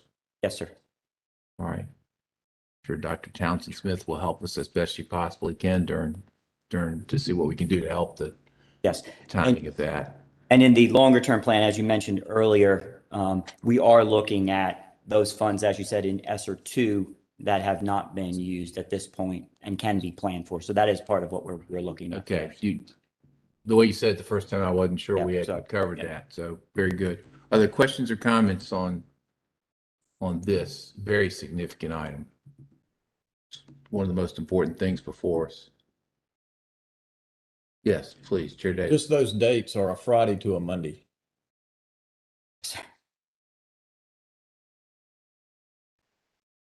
Well, let me ask you a question to follow that up.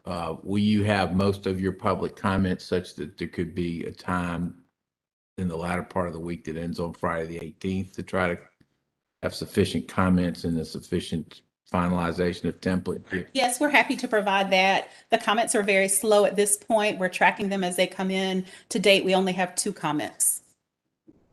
All right. What do we do, in all seriousness, what do we do to generate more input from the field? I think if we have a plan that's only tested by 2 public comments, it's probably it may be because you're doing such a fabulous job, most likely, but still we want to get as much comment as we can. I'm also hesitant to think of this template as our plan, right? This template is especially focused on what happened prior to the disbursement of these funds. And it is, from my perspective, it is really emphasizing the return to in-person instruction as the Biden administration is really promoting moving away from remote learning to in-person instruction. There are a lot of components of this that actually call for us to talk about what we are doing to bring kids back. We already have state law that's directing us to bring kids back to in-person instruction. So thank you for that clarification. That's well said. Are there, so in looking towards a board meeting, are we looking sometime during the week of the 14th of June beginning? So I am thinking it's due on the 21st.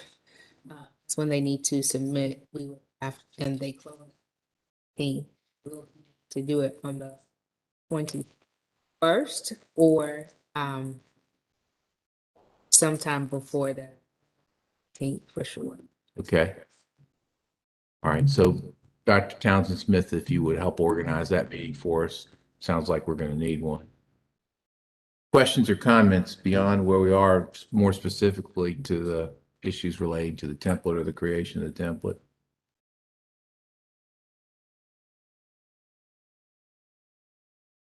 All right, not hearing any further comments?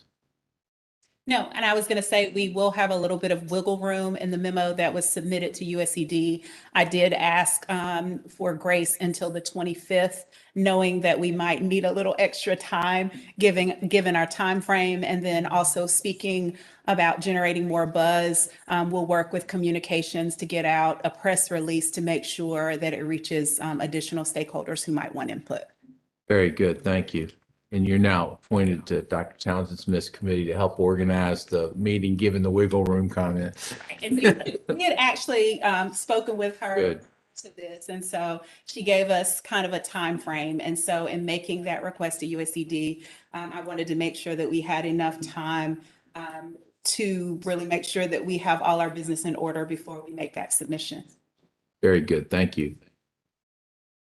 All right, I don't think we have anything else. We are now on Biz Op 3, which is the State Board of Education policy amendment for the American Rescue Plan on Homeless Grant Program allotments. John Kiefer is here to lead us through this item, which, John, please. Thank you. Good afternoon. So under the American Rescue Plan Act, $800 million was set aside from ESSER 3 for the purpose of administering grants for the education of homeless children and youth nationwide. And the U.S. Department of Ed has elected to administer these funds through two separate grant programs. And this allotment policy relates to the first of those two grant programs. They're referring to it as ARP Homeless 1. And so we've elected to follow their legislature on that one. This will be PRC 183. We actually received our ARP Homeless 1 award on April 26th.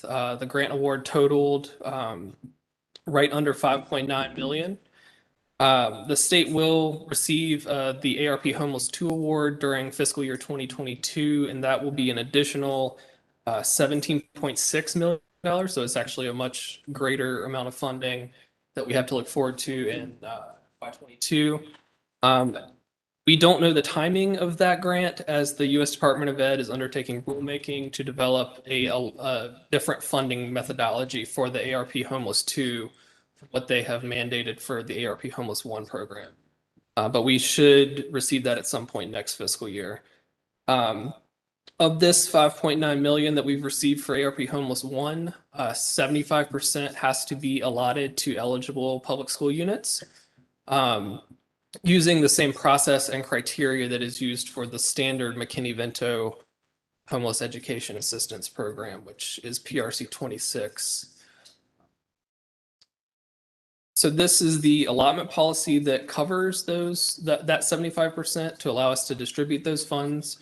Because this is a grant program that operates by application, the allotments will actually occur in fiscal year 22, as there's not time to go through that process in this fiscal year, but we wanted to go ahead and bring the allotment policy to the board, as we seem to continually have new allotment policies that we need to bring related to the COVID funds.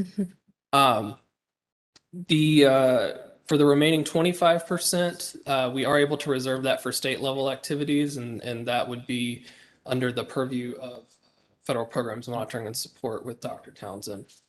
The allotment policy is very straightforward. It clarifies the eligibility criteria and notes that the funding may only be used for basically the same types of expenditures that are allowable under the McKinney-Vento Homeless Education Program.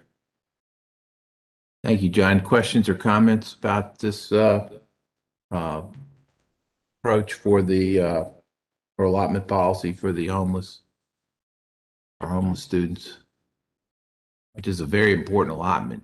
And we have a lot of, tragically, we have many homeless students in our state. So this is important funding, and thank you for the work that's being put in a thoughtful allotment approach. Thank you. All right, not hearing any questions. Let's go on to our next item then, Biz Op 4. This is our policy amendment for K through 5 program enhancement teachers.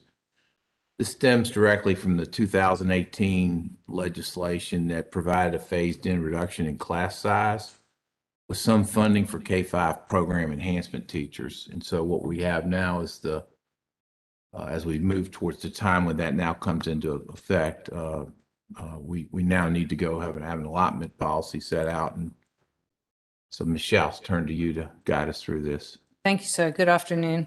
Yes, this is modifications to the allotment policy for programs 001 for classroom teachers and for 020, which is international faculty exchange. In addition, it's amending the policies for a new program, 004 for K-5 program enhancement teachers. I'm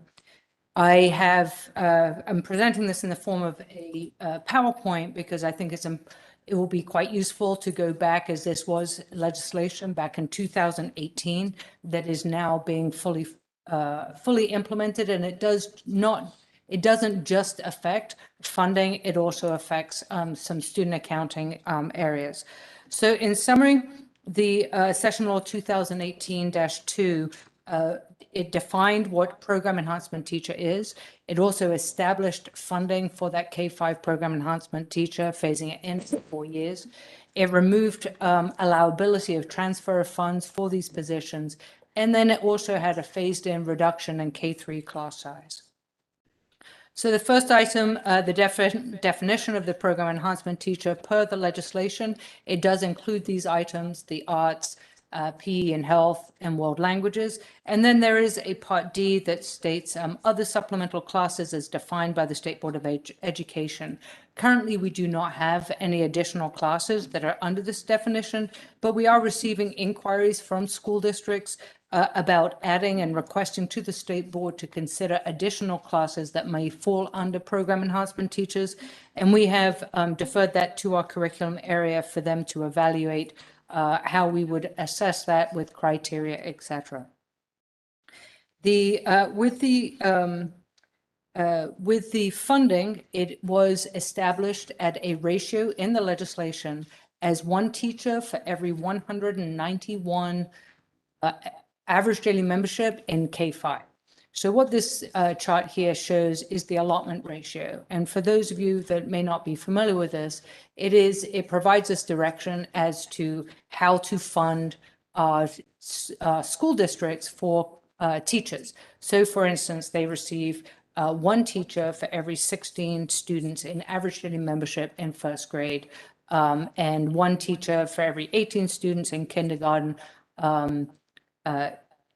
and so on. You can see that. And as you get in the larger classrooms, their average daily membership generates less teachers. So for the program enhancement teachers, this new allocation, it is funded at, as I stated, one teacher for every 191 in K-5. This was, as I stated, it was phased in per the legislation. So in our budget, we received 25% of that full funding in 2019, and then 50%, 75%. And then next year, this funding will be fully funded at 100%. That's fully funded. And it would be, it is $262 million for just over 3,700 new teachers that are being funded by the General Assembly specifically for kindergarten through kindergarten through fifth grade program enhancement teachers. With the phase-in, during that phase-in period, those first 3 years, there were transfer restrictions, but they were again phased in. So the main items on this transfer restriction was that the school districts were still permitted to convert classroom teacher positions to dollars at the beginning step, and they've been able to do that for a number of years. Realistically, or in practice, very few school districts actually do that. It is not financially beneficial to them. So generally, we do not see a lot of requests to convert a classroom teacher position to dollars. For those 3 years, those program enhancement teachers, those K-5 program enhancement teachers were actually in the same bucket as the regular classroom teachers. So they were commingled. And so the school district had had more flexibility than they have with the full funding.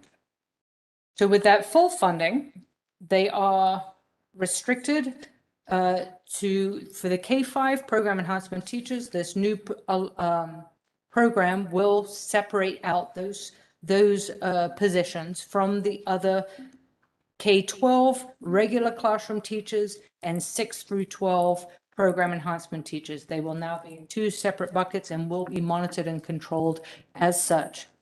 In addition, the school districts may no longer convert any of their classroom teacher positions into dollars. So they do not have that ability. They will still continue to be able to convert them to use for international faculty, as they have done in the past. With the additional funding, it was accompanied with class size reduction that was also phased in over that 4 years. So on the left-hand side, you can see the allotment ratio that I discussed previously. There is no change to that. The average class size is the maximum number of students that the school district can have per every teacher in those grades across their whole school district. So if you took an entire school district, the average for first grade could not be, back in 2019, could not be greater than 1 teacher for every 20 first grade students. And actually the ratio was the same for all classes in K3. And then an individual class could go up to 23 students. So they could have a class of 23 and you could have a class of 17 and still be in compliance. And you can see over in 2020 and 2021, each year, the average class size and the individual class size was reduced by 1 until we get to July 1, and the school districts will have the average class size is now at the allotment ratio. So then the individual class can be 3 above that. And you can see that it is now differentiated because our allotment ratios are different for kindergarten, first grade, then second and third grade. So is the average class size, and so is an individual size. There is, per legislation, exceptions to class size, and those include all program enhancement classes. K-12 do not have maximum class size. Also dual language immersion, restart schools, and then kind of those independent public schools being the charter, lab, ISD, and regional schools. There's also temporary exemptions from the maximum class size, and you can see those here. Schools in the advanced teaching roles program, for as long as they as long as they receive funding in that program, then they are up to 3 years, they are exempt from that. The LIFT schools in Charlotte-Mecklenburg, and then we have Pitt County has a program that is also exempt. The legislation permits that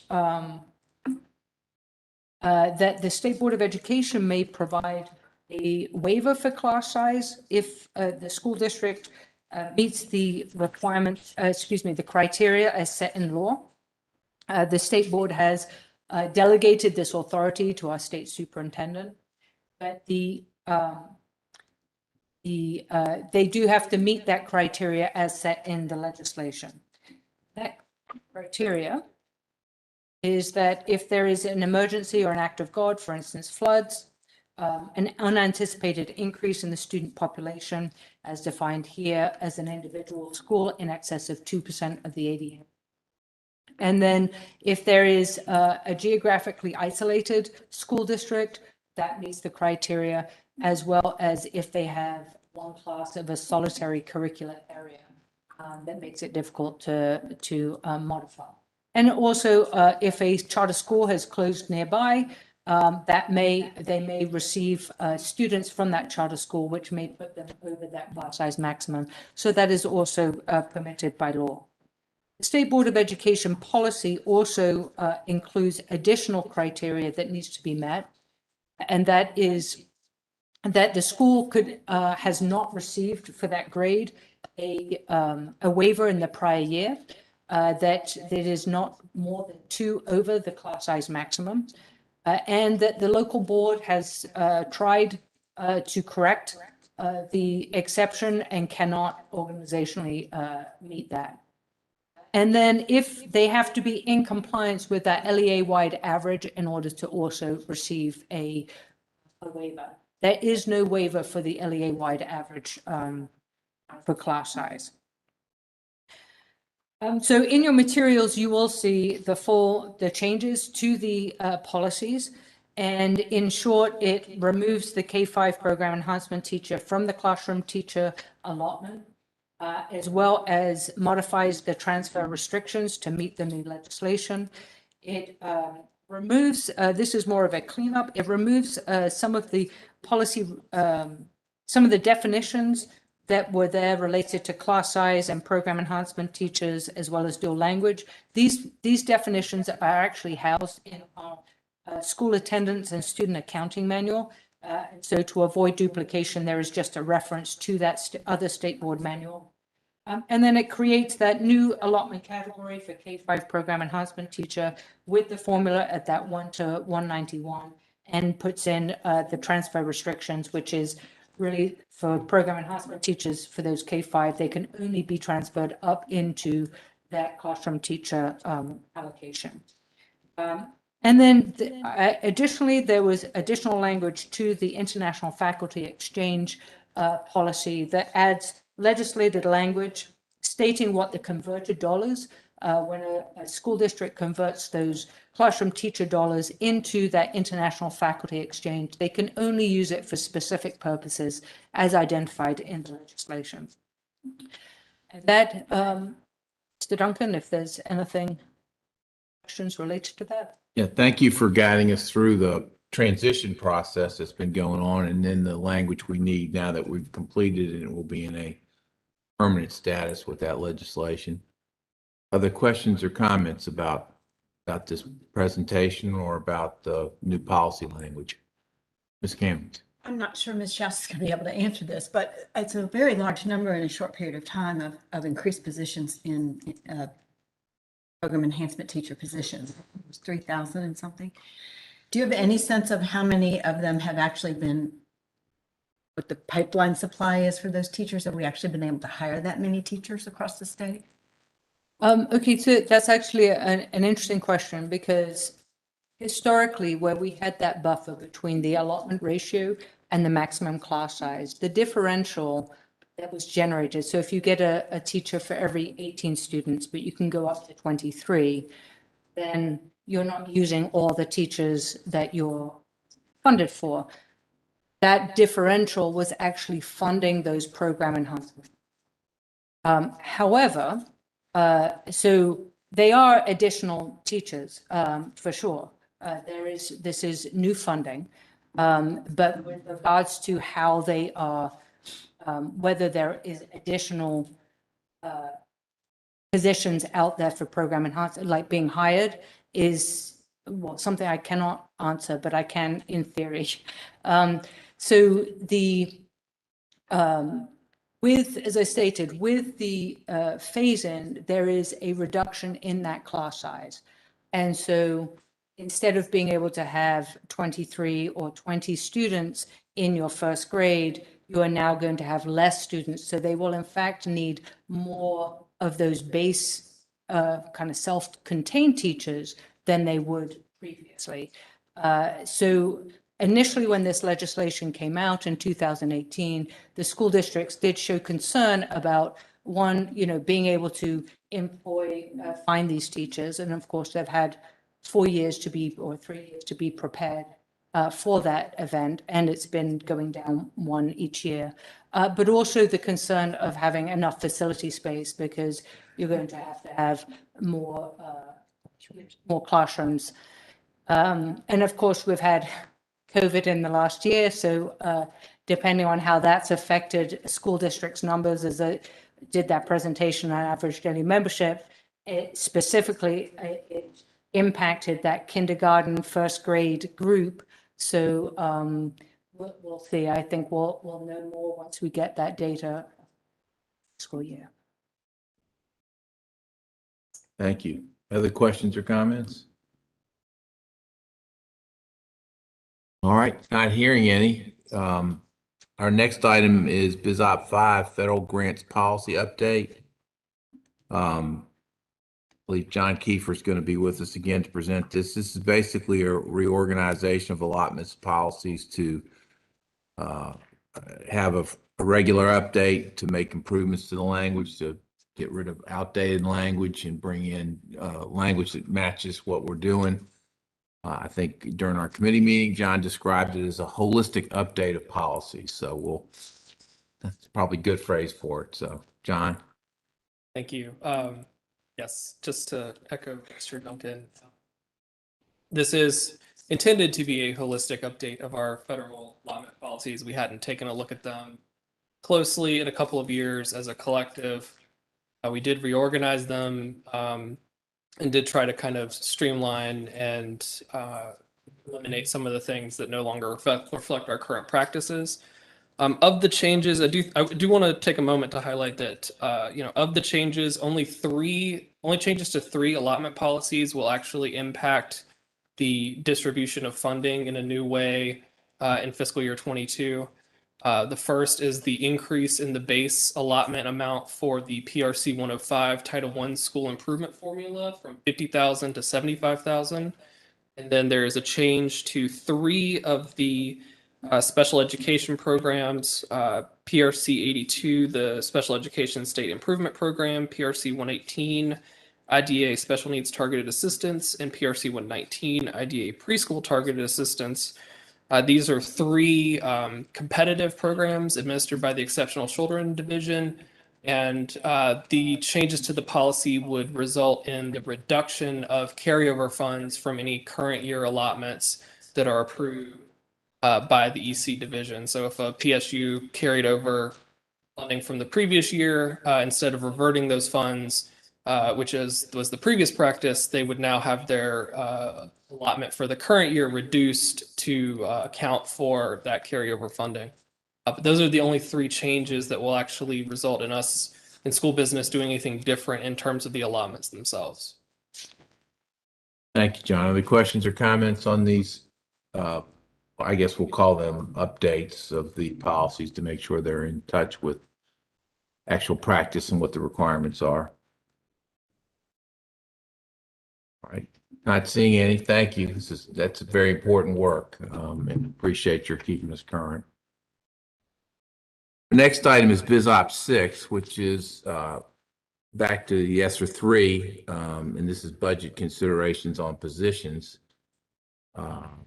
We have touched upon this item at our special meeting last week, and a number of our Dr. Maher, Dr. Townsend, Ms. Rousseau, and Ms. Schaus all commented about position needs as part of these administrative dollars, which would come perhaps in some part from the administrative funds that are available in ESSER 1 and 2, but certainly we'll end up also using some ESSER 3 administrative funds. The total of these positions, as you may recall, is approximately $10.7 million from those administrative funds. So let me ask Dr. Maher to give us any update of since we had our special meeting.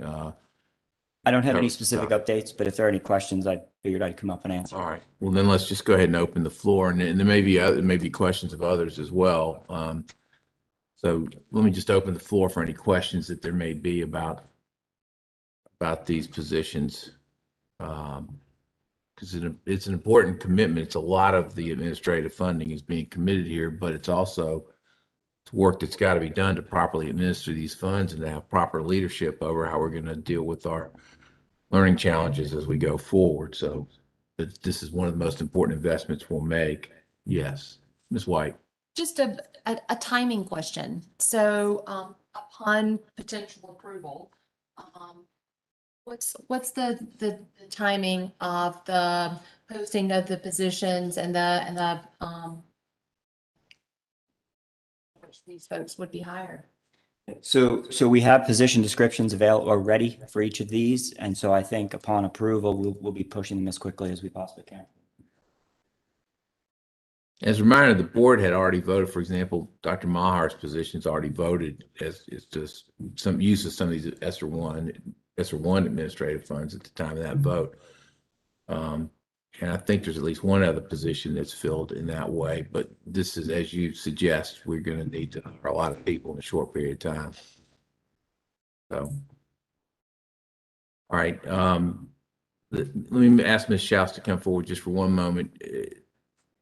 Just in terms of what ESSER 1, ESSER 2, or ESSER 3, is it likely that ultimately, given these are roughly 3-year positions through September of 2024, that we will end up using some part of all the administrative funds out of what's left in ESSER 1, ESSER 2, and ESSER 3 as we go forward?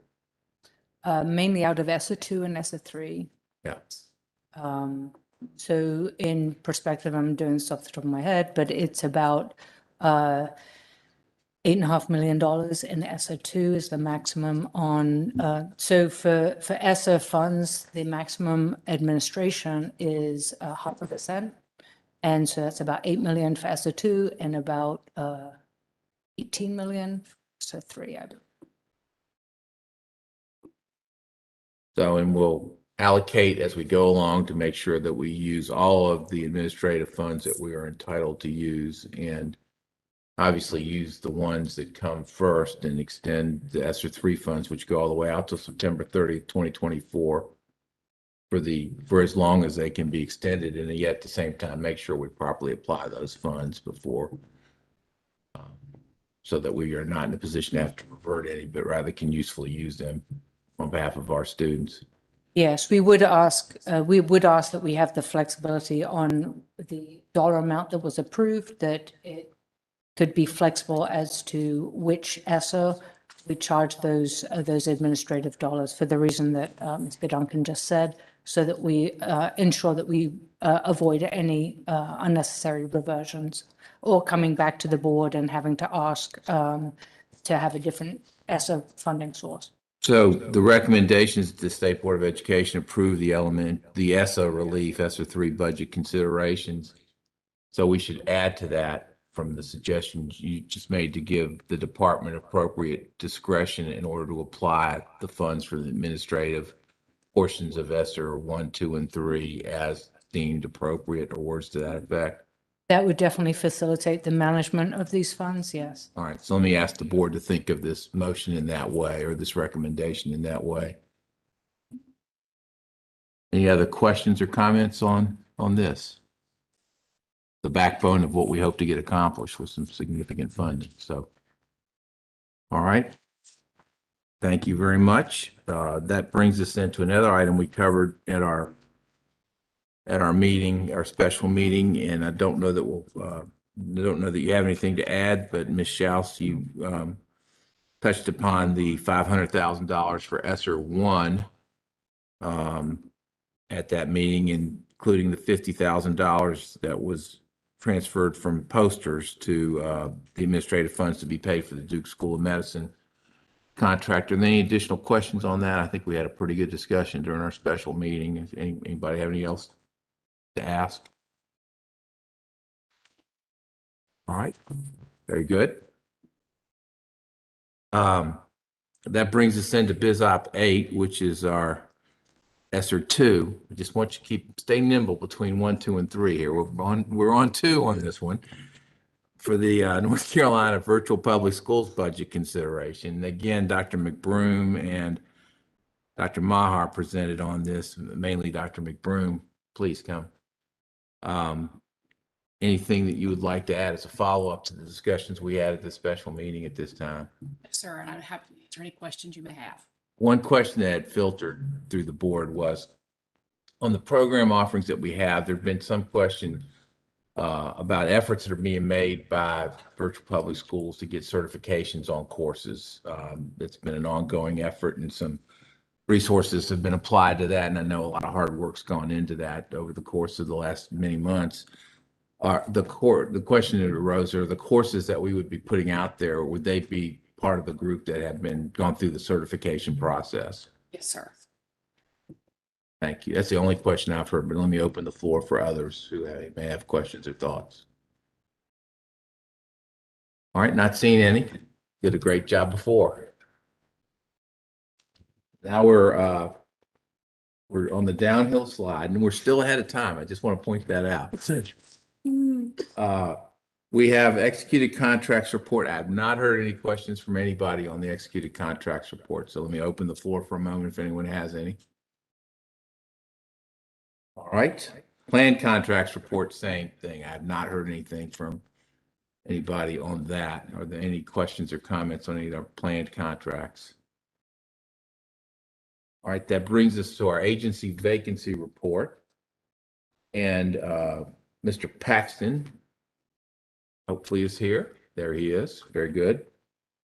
Ron has updated us with these charts recently, and I think it's particularly talking about these new positions that we're about to authorize.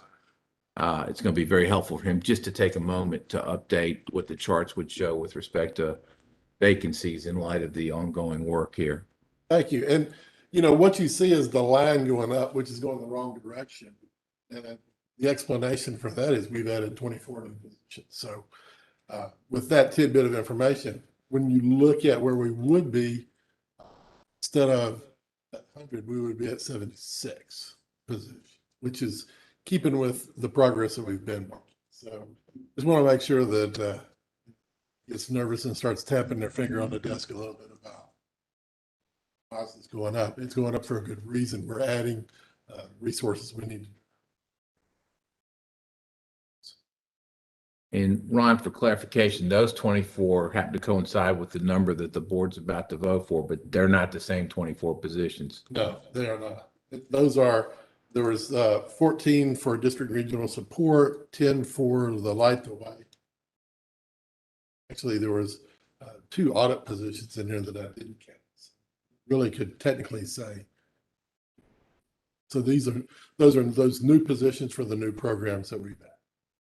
So these charts are helpful in displaying exactly what's happening, and that Superintendent Truitt has reconfigured the department in many respects to make it more effective and efficient and try to get people in the right places in the right slots, and has kept us apprised of those efforts, and we are appreciative of them. And that then affects the work that you have in the vacancies report. And again, the vote we're about to make will further affect that report. So I think it's helpful for you to continue, guiding us with these charts and showing us where we really are on a continuing basis. Your target is moving. It's not staying the same. So it's helpful for you to keep us posted. Any questions or comments for Mr. Paxton on this?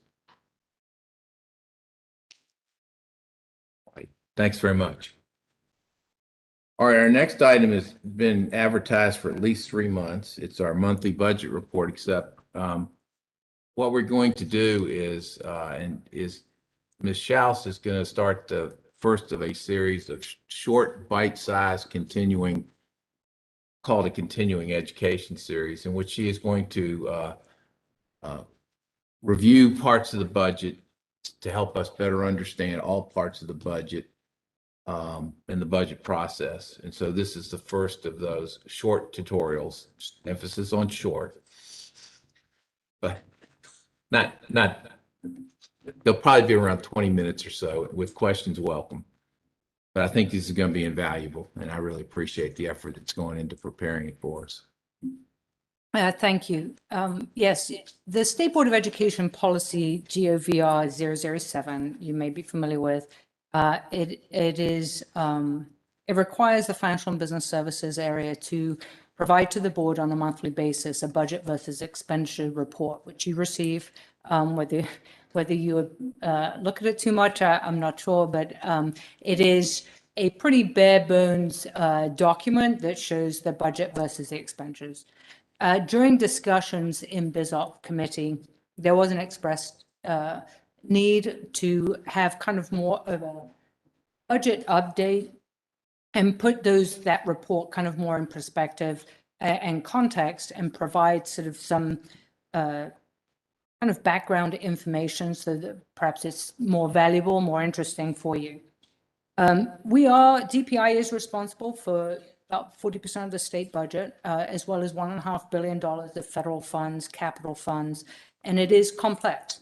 And we have multiple sources of funding that reflect the different operations of DPI and the work of the employees. So it's not just numbers. I mean, what the financial management is really reflecting the operations of the board, the state superintendent, and all the employees at DPI. So we have broken out into a smaller chunk. And today what I'm going to do is really give a very high level view of DPI's funds, and then focus in kind of more on just how our personnel are funded and why that is so. So you can see here, we do have in our $12 billion that comes through DPI. I am not including in any of this report, any ESSA funds. So I have taken them out, as obviously when you're looking at a period of time, it will skew things a great deal. And it is a separate program kind of itself. So the large orange area is all that is, it's almost 99% of it. It's $11.8 billion. All those funds are managed through the Division of School Business, and they go out, they are allotted out to our public school units. The highlights, which you may have noticed, you were received last month. I actually meant to have a copy of it with me. We provide that to the board. It is a published document. And that provides a lot of detail on that orange bit. It provides information on the appropriations, the allotments, the personnel, charters, federal funds. It does not really address anything related to the work of the agency itself, but really looks outwardly facing to the public school units. The one little blue sliver there, those are the funds that come to DPI. And they're managed more by our agency financial services division, which includes our contracts area that you just obviously heard, about 7 minutes and 15 seconds worth of contracts over $500,000.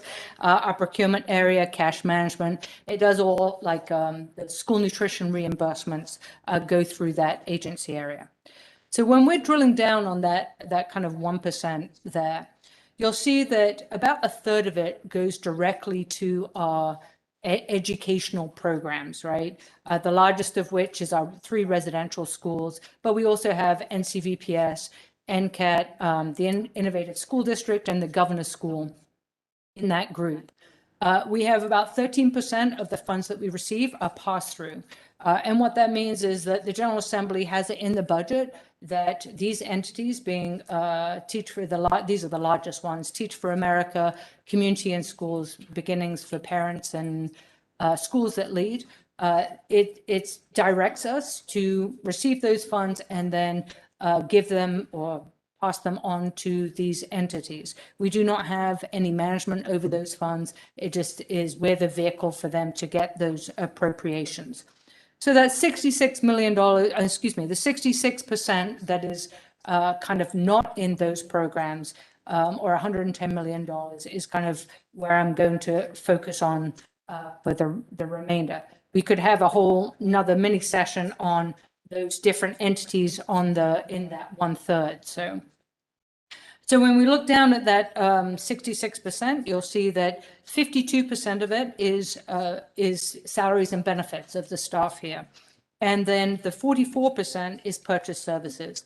And what that purchase services is going to be all our contracts. DPI serves as a central service for our school districts in many regards. Specifically for those IT contracts and software, we manage those centrally at DPI. It provides economies of scale, expertise that perhaps the school districts would not have otherwise, and a uniformity of kind of our data that we're getting back. And so a lot of those systems are going to be, if they are financial systems, for instance, they're going to be compliant with state laws and legislation. So that 52%, which it makes up about $51 million. And you can see we have 50% are state appropriated positions. That's kind of a magic number. Keeping it 50% or above also provides us kind of a flexibility with our federal funds. So we do need to keep that. We do not want to go below 50% state funded. But we are only 50% state funded at $25.4 million. And the 35% is federal.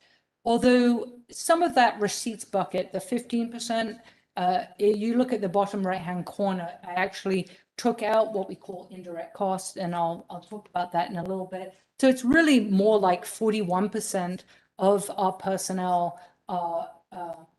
their salaries are due to us receiving federal funds. When you're looking at the left-hand side, where it has, $25.4 million in state funds is attributed to the $10.6 billion in state, whereas it's $18.7 million in federal funds for $1.5 billion in federal funds. So there is the ratio is not kind of the same. So when we're looking at federal funds, there are kind of three portions that we look at. We've got state aid, and if we equate this to the ESSER funds, we had 90% of the funds went out in state aid, and those are all the funds that go out to the public school units. We also have leadership money and administration money, and the leadership is going to be more, that's like the items within ESSER 1 that you determined how those funds were to be used. And they are still programs, but they're just at a state level, supporting the same course as the 90% that goes out to the school districts. And then we have a smaller portion that is administration. And those are really for people like myself, right? Finance, our federal programs area that is doing the applications. That's really the difference between those two. So when we're looking at this graph here, you can see the first four columns is really what we would, if that is administered under our federal programs area. And you can see the number of people that are funded by either leadership or administration money. But we do have other areas within DPI that are heavily funded, specifically our school nutrition area, the EC area. Accountability gets federal funds for the state assessments, CTE, and then the other. For instance, in other is the charter access grants. Out of that, there is administration money that funds positions within our charter school area. We have a data person that is funded from that other. So it is about, it is 238 full-time equivalent individuals at $18.7 million for those that federal personnel. I set up this chart because I think it really kind of illustrates the difference between kind of implementing and administrating. So when we're looking at this chart on the right-hand side shows that the public school units, and if you took their 172,000 positions, 7% of those positions are funded from federal. And mainly those are going to be teachers out of IDEA for the EC programs, Title I teachers, as well as non-certified personnel. But that's the Perkins, the CTE teachers out of Perkins grant. And then when you look at DPI, where we have 671 FTE, and you look at 35 or 233 people, the ratio is obviously a lot higher. And so why is this? Going back to just the request of the department for additional positions. When, as a state education agency, the federal government requires us to have a lot and very specific oversight of the funds. And so when we receive state funds, we get the appropriations bill. In a good year, we get an appropriations bill that appropriates all the money. We have our funding formulas, we have our state board policies, and we allot out all those funds. Pretty much 95% of those funds go out within 10 days of the budget being signed. When it comes to federal grants, we are required much more administration into those grants. We have to first complete an application that goes up to the federal government. We develop sub-awards for the public school units. We have to review those, approve the applications, and then monitor those applications both programmatically and fiscally throughout the life of that grant. And do fiscal monitoring to make sure that assets paid for out of federal funds they're acquired appropriately and disposed of appropriately, that they have appropriate personnel and tracking of time spent on those grants, etc., as well as sending people out into the field to ensure that students with IEPs are being served appropriately, etc. And then we have, a lot of the leadership considering SO1. We funded, the board approved funding for the district and school transformation. That's for just over $4 million. That is paid out of that leadership money. Those all come under that big umbrella of those federal funds. So if you accept federal funds, you also have to accept these requirements from just the initial application all the way to the audit resolution, where our monitoring compliance reads every single audit that from these units, and we go back to the school district. If there's any findings, they have to do corrective action. We follow up on those corrective actions. So, and if you do not fulfill these, then you are putting yourself at risk for audit findings and repayment. So that is why we are so heavily funded by federal funds at the department, even though it's $1.5 billion compared to our $10.8 billion state funds. Related to DPI employees funded out of receipts. And receipts can mean a whole bunch of things. Really what it means is that it's not federal and it's not state. So, when we start with lottery, we actually have two sections that are funded by lottery funds. Those are the school planning and plant operations. And then going around clockwise, we have 8 people in the textbooks. Those have textbook warehouse receipts. The other includes kind of some different onesie twosies. System modernization I put in there. They are state funded, but they are out of special funds. So it's a little bit different than just a state appropriated fund position. And we have duplicating and things like that. And then, of course, our 22 people out down on licensure are funded by licensure receipts. People pay a fee to get their license, and those personnel who evaluate all those licenses are paid from that. The 39 indirect cost, which I mentioned earlier, is really related to our federal grants. They are, and there is, when you're looking at the indirect costs, with all that money, there's a lot of incremental increases throughout the department. For instance, there's going to be a little bit in HR, but not just one person. It might be a little bit of the recruiter and a little bit of the classification person, a little bit of the director. So instead of having, 0.5% or 5% from each of these people, the federal government allows us to charge the grant with an indirect cost, so that we can defray those costs and reimburse ourselves for those for that extra administration of the grants. In 2020, in January of this year, we were notified that our indirect cost rate, which is the percentage you are permitted to apply against these grants, was going to be reduced, and it was going to be reduced retroactive July 1, 2020. So for the entire fiscal year. We got the final notice in end of March, beginning of April, that our indirect cost rate was going to be reduced from almost 14% to 9.3%. And that is about an impact of about $1.2 million. to our budget. And as shown previously, we have 39 people paid for from indirect costs. So it will have an impact on our budget. For this current fiscal year, we will request of the board that we look at approving use of lap salary to cover that shortage for this year.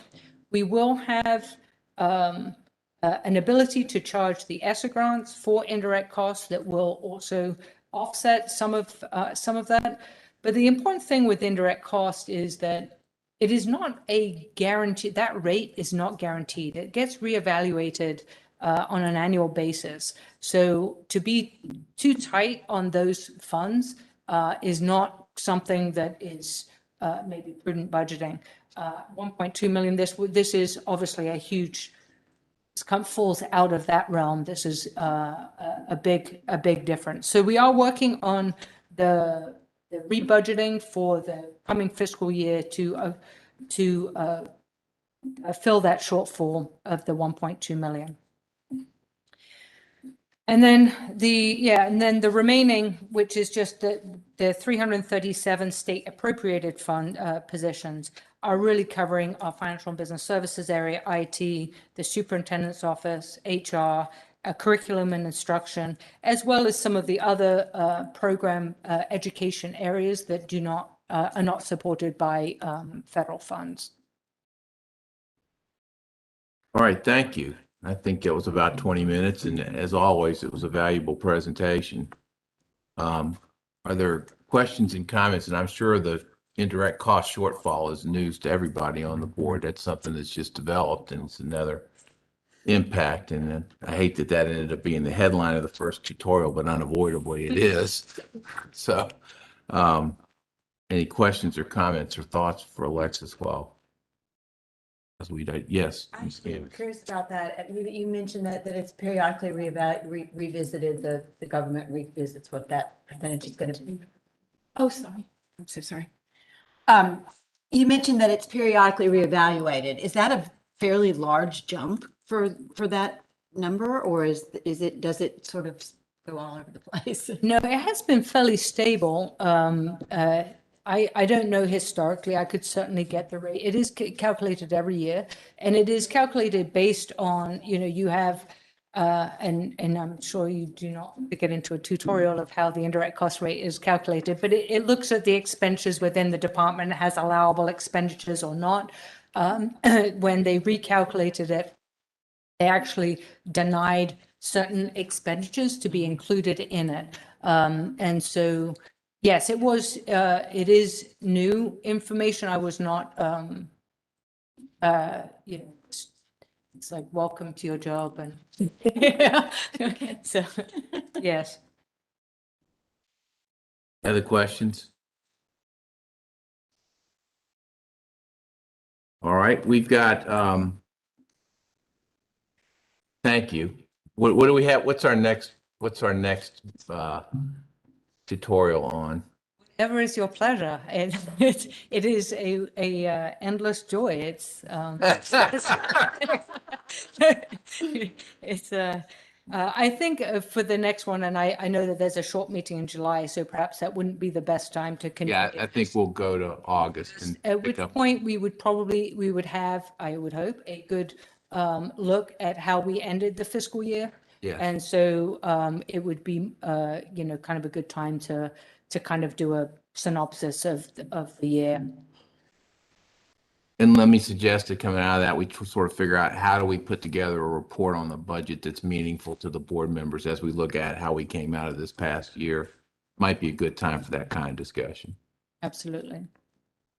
Thank you very much. It really was helpful. I will say one last thing. We will have a new finance director starting in July. And so this will be kind of task to start. So I'm very excited about bringing her on board. We look forward to meeting her. All right, we also have two consent items. One of them is certification of financial officers or finance officers, which is a regular staple. The other is our report to the Joint Legislative Education Oversight Committee on school start and end dates, which is an annual report. Those are both on the consent items. If there's any questions about those, let me know.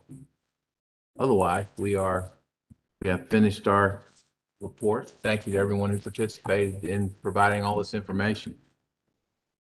Chair Davis. Thank you, Vice Chair Duncan, and my thanks to board members, Superintendent Truitt, DPI staff, and all contributors who participated in today's meeting. This concludes today's committee updates. Reminder that we'll meet tomorrow with special recognitions committee reports and then action items. I now ask for a motion to go into closed session, and note for the audience and online listeners that following closed session, the June 2nd, 2021 meeting will adjourn immediately. Vice Chair Duncan. Thank you, Chair Davis. I move that we go into closed session pursuant to North Carolina General Statute, Section 143-318.11A1, 3, and 6, to prevent the disclosure of information that is privileged or confidential pursuant to North Carolina General Statute, Sections 115C-319 and 115C-321. And to consult with our attorneys in order to preserve the attorney-client privilege between the attorneys and the public body, including specifically to consider the cases of Hoke County Board of Education et al. Versus the State of North Carolina, U.S. Educational Technology Purchasing Alliance versus the State Board of Education, and KRB versus Durham Public Schools and NCDPI. And finally, to consider the qualifications, competence, performance, or conditions of appointment of public officers or employees or prospective public officers or employees. Motion by Vice Chair Duncan. Is there a second? Second. Second by Ms. Kamnitz. Dr. Townsend Smith, we call the roll to capture the vote. Sir. Dr. Oxendine? Yes. Ms. Kamnitz? Yes.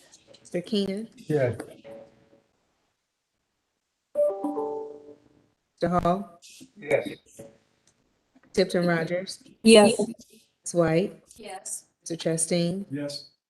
Lieutenant Governor? Yes. Chair Duncan? Yes. Chair Davis? Yes. Okay, the motion carries. Let's convene in closed session at 4:10. And to my colleagues in the room, bring your electronic devices so you have access to the materials for closed session, because we will not be printing those. Okay. So we will now we'll go into closed session in our meeting room behind us.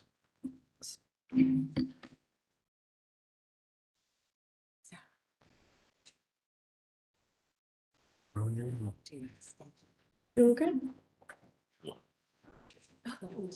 Still live, everybody. We're still live. Still have hot mics, everyone. Nice one. Just really.